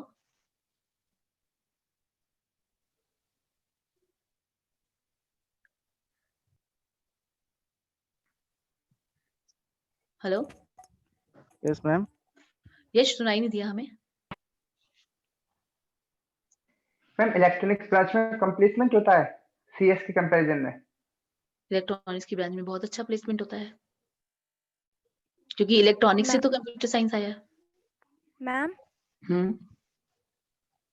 electronic branch, but I have core interest in CS. Can I change my branch? इसका these are technical terms है ना, you can ask madam about placements, ठीक है। और अभी जैसे एक बच्चे ने कहा कि किसी ब्रांच में कम प्लेसमेंट होता है, किसी ब्रांच में ज्यादा प्लेसमेंट होता है। नहीं, मैं एक जैसे ऐड कोई करना पूछ चाहूंगी रहे बेटा, आप इलेक्ट्रॉनिक्स में आए हो तो यू आर लकी, है ना। जब आप इलेक्ट्रॉनिक्स में आए तो जैसा अभी मैडम ने कहा CS is originated from electronics, तो इसमें कोई भी परेशान होने की जरूरत नहीं है। आप सीएस के लिए भी जा सकते हो अगर आप अपनी कोडिंग पर ध्यान दो फ्यूचर में। तो इलेक्ट्रॉनिक्स में आने के बाद आपके पास इलेक्ट्रॉनिक्स की कोर कंपनीज का ऑप्शन भी ओपन रहेगा और सीएस का ऑप्शन भी ओपन है। अगर आप सीएस में जाते तो इलेक्ट्रॉनिक्स का ऑप्शन आपके पास थोड़ा सा कम अवेलेबल रहता। तो ऐसा मत सोचिए कि इलेक्ट्रॉनिक्स में आ गए तो कुछ आपको गलत मिल गया है या कुछ खराब मिल गया है, ऐसा नहीं है। जो आपको मिला है वो बहुत अच्छा मिला है। और जहाँ तक ब्रांच बेकार की बात नहीं, बट इंटरेस्ट की नहीं, बात है। अगर आपको ब्रांच चेंज की जरूरत है तो अभी अगर आप डिपेंड करता है नेक्स्ट ईयर अगर सीएस में सीट्स खाली हुई और आप मेरिट लिस्ट में टॉप पर हो तो आप चेंज कर सकते हो, बट चांसेस आर रेयर कि सीएस में सीट्स खाली हो। पहले तो ये चाहिए, फिर दूसरा ये चाहिए कि जो सीट्स खाली है उसमें आप भी टॉप पर आओ, ठीक है। तो आपका हाँ, आप इसमें बिल्कुल भी परेशान नहीं हो। जो भी ब्रांच मिली है वो बहुत अच्छी ब्रांच है इलेक्ट्रॉनिक्स में, और इंटरेस्ट अगर आपका सीएस में है तो इलेक्ट्रॉनिक्स में भी इंटरेस्ट हो जाएगा। बस आपको थोड़ा सा उसको समझने की जरूरत है, इसलिए इसके बारे में आप चिंता बिल्कुल भी मत करो। मेरी अपनी ब्रांच इलेक्ट्रॉनिक्स है और वो अपने आप में एक बहुत ही अच्छी ब्रांच है। तो थोड़ा सा इंटरेस्ट है, अगर आप उस चीजों को पढ़ोगे, समझने की कोशिश करोगे तो आपका इंटरेस्ट उसमें भी हो जाएगा, ठीक है। Okay ma'am, thank you. Ma'am one question, electronics के एब्रोड का क्या सीन है? इलेक्ट्रॉनिक्स में एब्रोड का क्या सीन है, मतलब अगर हाई स्टडीज के लिए? सारा सीन पूरा है, उस सीन में आपको अपने आप को फिट करना है। मैम गेट स्कोर अफेक्ट करेगा placement? Definitely for admission of higher studies, not for placement. प्लेसमेंट में कोई गेट वगैरह नहीं दिखता है। प्लेसमेंट में तो आपका जो इंजीनियरिंग का आपका परसेंटेज है, 10th का परसेंटेज है, 12th का परसेंटेज है, बस वही देखा जाता है as a fresher. Ma'am coding क्या सारे ब्रांचेस के लिए जरूरी होती है? नहीं, कोई जरूरी नहीं होती है, कोई भी जरूरी नहीं है। कोडिंग तो मैंने आपको बताया कि there are so many profiles, तो हम प्रोफाइल्स के अकॉर्डिंगली बात करते हैं कि देखिए अब कोडिंग कंपनीज आती हैं, वो मांगती हैं कि there should be we need some coders, very good coders. तो जहाँ पे जो कोडर्स हैं वही जाएं, जहाँ पे टेस्टिंग का प्रोफाइल है, नेटवर्किंग का प्रोफाइल है, कोई और प्रोफाइल है, आप वहाँ पे पार्टिसिपेट करिए।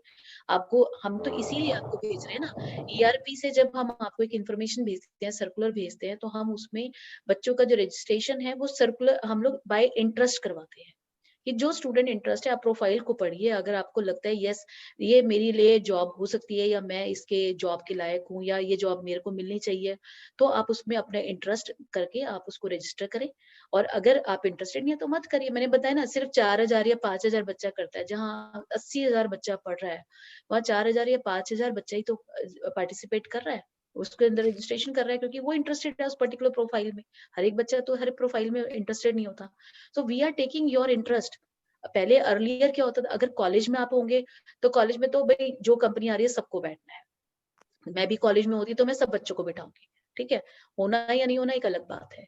दूसरा जो है कि अगर जब इस तरह का प्लेटफॉर्म होता है जहाँ पे हमारे पास मास में स्टूडेंट है, मास में कंपनीज हैं, तो वहां पे हम लोग आप लोगों का इंटरेस्ट लेते हैं, जो कि हम थ्रू यूआईसी आपको भेजते हैं। अगर आप इंटरेस्टेड हैं तो आप उसमें रजिस्टर करें, नहीं तो मत करिए। मैम जैसे जो कंपनी सीएससी और आईटी के बच्चों को चूज करती है, तो वो जो कंपनीज हैं वो ऑफ कैंपस डायरेक्टली मतलब हम उसमें जा भी सकते हैं। तो ऐसी जैसे कोर ब्रांचेस हैं उनकी कंपनीज का भी ये हो सकता है कि हम ऑफ कैंपस या फिर डायरेक्टली उनमें जा सकें। हाँ बिल्कुल, कोर कंपनीज आती हैं आपका कैंपस करने के लिए आती हैं, कुछ कंपनीज आती हैं कैंपस करने के लिए, कोर कंपनीज काफी आती हैं, मतलब कुछ तो नहीं कहूंगी मैं। कोर कंपनीज आती हैं तो वो नॉर्मल कैंपस करती हैं और उनके अपने ऑफ कैंपस भी होती हैं, रेफरल ड्राइव्स भी होती हैं, तो हम लोग वहाँ पे बच्चों को भेज देते हैं। रेफरल ड्राइव्स हैं, अब फॉर एग्जाम्पल मैं बताती हूँ, अभी ट्रिकोलाइट करके कंपनी है, उनको पहले इलेक्ट्रिकल और इलेक्ट्रॉनिक्स के बच्चे चाहिए थे, हमने उनको भेजे। अब बीच में उनकी रिक्वायरमेंट आ गई मैकेनिकल की, एकदम अचानक आई, उनका मैम सिर्फ मुझे 2 या 3 सीवीज दे दो। अब 2 या 3 सीवी के लिए पूरा यूआईसी पूरे AKTU को तो हिला नहीं देगा कि भाई सब भेज दो। अब मैकेनिकल का बच्चा इतना सारा सीवी है, तो उसमें क्या होता है कि हम 2 या 4 कॉलेजेस को देखते हैं कि भाई हाँ यहाँ के बच्चे परफॉर्म कर पाएंगे, क्योंकि हमें उस कंपनी से रिलेशनशिप बिल्डिंग भी करनी है। और हमें समझते हैं कि जब हमारा कोई भी स्टूडेंट AKTU का, क्योंकि अभी हम AKTU को रिप्रेजेंट कर रहे हैं, हम एक सिंगल कॉलेज को नहीं रिप्रेजेंट कर रहे, तो अगर वो AKTU का कोई भी बच्चा जाके वहाँ पे ज्वाइन करता है और वो परफॉर्म करता है, तो अल्टीमेटली वो company for life long AKTU से कहीं नहीं जाएगी, वो AKTU पे या तो सेंट्रल सेल के पास आएगी या हो सकता है उस कॉलेज में चली जाए जिस कॉलेज से बच्चा प्लेस हुआ है उसके कंपनी में। वो कहे जी मुझे तो अगले साल भी एक ही बच्चे की रिक्वायरमेंट है, मैंने क्यों AKTU को फोन करना है, मैं तो इसके कॉलेज बच्चे को फोन करती हूँ, इसके प्लेसमेंट ऑफिसर से बात करती हूँ और हो जाएगा। तो यस, कंपनीज आती हैं और आप ऑफ कैंपस में भी जा सकते हो हमारे पास, और ये ऑफ कैंपस ही चल रहा है ट्रिकोलाइट का, मैं आपको बता दूं। तो ट्रिकोलाइट का ऑफ कैंपस कंपनीज जो कोर कंपनीज है वो नॉर्मल कैंपस टाइम पे भी आती हैं और कैंपस ऑफ होने के बाद भी आती हैं, जब आप कॉलेज से पास आउट हो चुके हो तो आपका बैच, तो दैट इज ऑफ कैंपस। और जिस समय आप कॉलेज में पढ़ रहे हो उस ब्रांच में, तो that is on campus. Thank you ma'am. Welcome. Ma'am जो कंपनीज आती हैं वो कॉन्टिन्यूसली हर साल आती है? हाँ, अभी तक तो देखो 2 साल से मैं आपकी यूनिवर्सिटी के साथ हूँ और यूआईसी सेल के साथ हूँ। तो हमारे पहले साल में भी TCS आई, तो इस साल भी TCS आई, विप्रो आई, इन्फोसिस आई।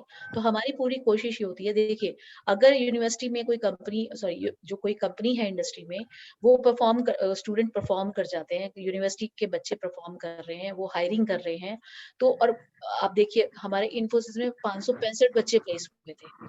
कैपजेमिनी में हमारे 700-750 स्टूडेंट फर्स्ट ईयर में और अप्रोक्सीमेटली 500 प्लस स्टूडेंट्स इस साल, तो 1200-1300 स्टूडेंट्स वहां पे प्लेस्ड है। अब आप बताइए कि जब इतनी सारे बच्चे कहीं पे भी किसी कंपनी में प्लेस्ड होंगे, तो वो कंपनी को ये तो पता नहीं AKTU से मेरे को इतना अच्छा स्टफ मिल रहा है, तो why should I will go to other university, why should I go far, तो मैं ठीक है मैं AKTU से ही लूंगी स्टूडेंट्स। तो रिपीटेशन में हमारे पास कंपनीज हैं। माइक्रोसॉफ्ट के लिए हम लोग काम कर रहे हैं, माइक्रोसॉफ्ट अभी नहीं आई Anusha, so we are trying, but हाँ आपके कुछ कॉलेजेस में डायरेक्ट आती है AKTU के, जैसे कि बालिका से एक लड़की थी, उसने कोई क्या नाम है एग्जाम दिया था, तो उसको she is been offered by Microsoft and she is working with them. तो ऐसा नहीं है कि AKTU में माइक्रोसॉफ्ट नहीं आती, लेकिन यूआईसी के थ्रू हम लोग बात कर रहे हैं माइक्रोसॉफ्ट से। अभी तक हमारी कैंपस के लिए नहीं आई है यूआईसी के through, but we are working on Microsoft. और क्या लिख रहे हैं हम, CS है profile like coding and networking, what are the profiles for electronics engineering का।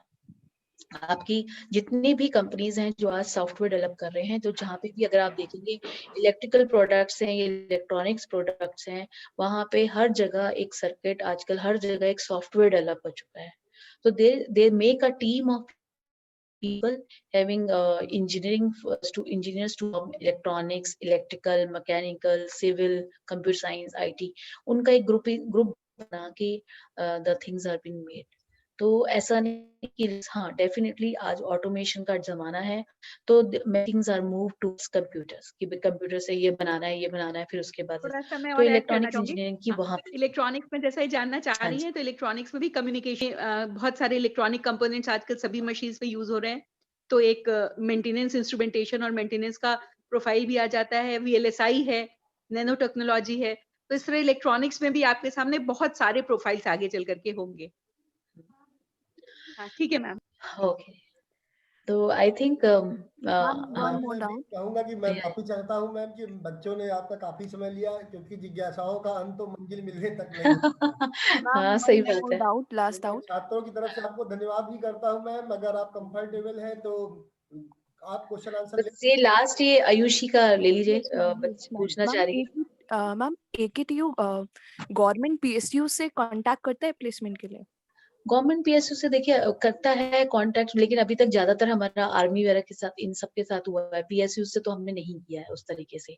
बट आने वाले फ्यूचर में वी विल ट्राई कि उनके साथ कुछ ऐसा कांटेक्ट या कॉन्ट्रैक्ट या कोई ऐसा रिलेशनशिप बने, तो जिससे हमारे स्टूडेंट्स को या तो कोई ट्रेनिंग्स या कुछ इस तरह से कि कैसे बच्चों को अपने आप को तैयार करना चाहिए PSUs वगैरह के लिए, तो we are working on those guidelines. तो अगर कुछ ऐसा होता तो we will definitely let, but हाँ डेफिनेटली अभी तक कोई PSUs हमारा इसके थ्रू नहीं आया है, और अभी हम हाँ, उसके ऊपर सिर्फ वर्किंग चल रही है। Okay ma'am, thank you. Welcome. तो आई होप, हाँ बताइए लास्ट। आपने एक ये स्टूडेंट का जिक्र हमारा किया था। लास्ट क्वेश्चन होगा। आपने एक स्टूडेंट का जिक्र किया था, शायद अक्षित, स्पेशली एबल्ड। नहीं आसिफ सर। हाँ मैम, तो मेरा डाउट ये था कि उसका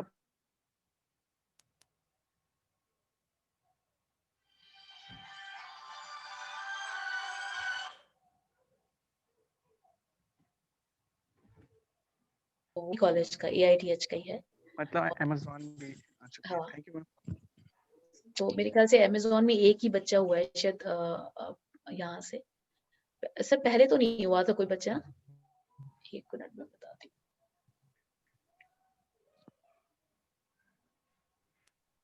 और किस कंपनी में हुआ? मैं बताती हूँ। अगर देखिए आपके इन्फोसिस में हुए हैं वन,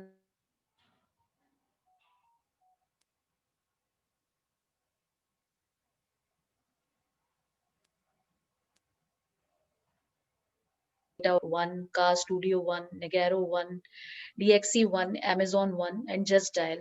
तो टोटल मिला के आपके 40 स्टूडेंट्स जो हैं वो प्लेस हुए हैं, और इनका ऑन एन एवरेज की 2019 से लेके 2020 में ये टोटल 40 स्टूडेंट्स हैं ओवरऑल प्लेस्ड हुए हैं। और पैकेज भी इनका मिनिमम जो गया है वो 3.5 गया है, और मैक्सिमम 19 लाख था, लेकिन 19 लाख जो है हमारा वो 4 इयर्स के ऊपर ये हमारा कैलकुलेट होता है जो अमेज़न का है। तो ये टोटल ये है, और I think it's a very good result from AITH, very nice, people have, students have really perform. Ma'am अब हम लोगों का तो इन लोगों की जिज्ञासा नहीं खत्म होगी, तो मैं सबसे तरफ से आपको बहुत बहुत धन्यवाद देता हूँ। साथ ही अपनी डायरेक्टर मैम से भी, डायरेक्टर मैम ने भी जो है काफी हम लोगों की मदद की, और ऐसा नहीं है, छात्रों के लिए हमेशा जागरूक रही हैं और आगे भी कार्य कर रही हैं। तो आप सभी छात्रों से अनुरोध है कि आप सभी जो है अपने पढ़ने में मन लगाएं और अपनी अपनी ब्रांच में ही रहें, जैसा कि डायरेक्टर मैम ने भी कहा। तो मैं आपका बहुत बहुत धन्यवाद करता हूं मैम कि आपने हमारे लिए मैं थोड़ा सा और ऐड करना चाहूंगी DP सिंह जी। जी मैम। सभी बच्चों से कि प्लेसमेंट तो 4 साल के बाद में होना है, और प्लेसमेंट के लिए जो सबसे ज्यादा इंपॉर्टेंट चीज है, जैसा कि अभी बबीता मैडम आप लोग को बताती भी रही हैं, आपके कंसेप्ट क्लियर होने चाहिए। तो सबसे इंपॉर्टेंट यही है ब्रांच, क्योंकि देखिए आप अगर लाइफ में जाते हैं तो उसमें इलेक्ट्रॉनिक्स की भी जरूरत है, कंप्यूटर साइंस इंजीनियर्स की भी जरूरत है, केमिकल की भी जरूरत है, बायोटेक्नोलॉजी की भी जरूरत है, इंफॉर्मेशन टेक्नोलॉजी की भी जरूरत है। सभी जॉब्स सभी में हैं, ऐसा नहीं है कि किसी ब्रांच में जॉब्स नहीं है, लेकिन उन जॉब्स को पाने के लिए जो बेसिक रिक्वायरमेंट है आपको उनके ऊपर ध्यान देना है। और उसमें सबसे पहला आता है कि आप जो भी पढ़ के जा रहे हो उसमें आपने कितनी एक्सपर्टीज हासिल की हुई है, कितने कंसेप्ट्स आपके क्लियर हैं, ये बात सबसे ज्यादा इंपॉर्टेंट है। और वहां पर आपका AITH के नाम से, IIT कानपुर के नाम से, HBTU इनके नाम से नहीं होता सिलेक्शन। सिलेक्शन होता है आपकी अपनी नॉलेज के बेस पर, आपके अपने कॉन्फिडेंस के बेस पर। तो इन दो चीजों पे अगर आप काम करेंगे, और कॉन्फिडेंस है वो भी नॉलेज से जुड़ा हुआ है। अगर आपको बेसिक फंडामेंटल नॉलेज है तो कॉन्फिडेंस अपने आप आ जाता है। तो सिर्फ और सिर्फ एक इंपॉर्टेंट चीज है नॉलेज।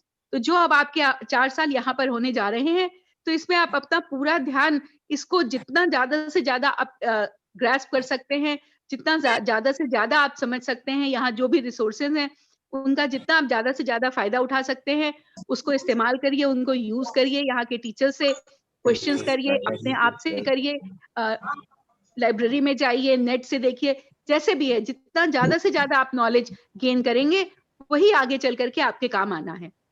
तो थैंक यू, इसके ऊपर आप लोग ध्यान दीजिए, और थैंक यू, और once again welcome to all of you. Okay, thank you ma'am. मैं बस मैम एक हॉस्टल अलॉटमेंट के रिजल्ट कब तक आएंगे? एक बात ऐड करना चाहती हूँ। यहाँ पे एक रोहित बच्चा है, उसने बोला कि I will be next in Amazon। तो yes Rohit, you will be next in Amazon and I will love to see you there. And मैं on behalf of UIC and AK2, I really wanted to pay my thanks and regards to Rachna ma'am, Rachna Sthana ma'am, and also Rohit sir and all the people who have created this platform and helped me also and brought me here also to meet all the students. Thank you so much. Thanks for your time and best of luck in your life. Thank you ma'am. Thank you, ma'am. Okay.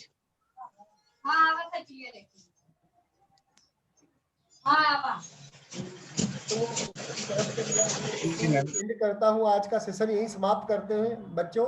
तो आप लोग कल thank you ma'am. फिर से 7:15 बजे जुड़ जाइएगा yoga session से, ठीक है? कब सर? सभी छात्रों को मेरी आवाज पहुंच रही ओके सर। Okay sir. करा रहे हैं। तो इस सेशन का हम लोग करते हैं और उम्मीद करते हैं कि हमने जो आपको भेजा है उसमें आप जो है फालतू से जो है मैसेज न करिएगा। वीडियो ग्रुप केवल सर बुक्स मिल सकती है PDF सर? निर्माण किया तो उसको आप सेंड कर सकते हैं, ठीक है बेटा? और अपना कर्म करते रहिए, फल की इच्छा मत रखिए, बस सही डायरेक्शन को फॉलो करिए और सही गाइडेंस के लिए। तो हम लोग बड़े आभारी हैं कि मैम ने इतना कीमती समय दिया। तो आप लोगों का भी बहुत बहुत धन्यवाद।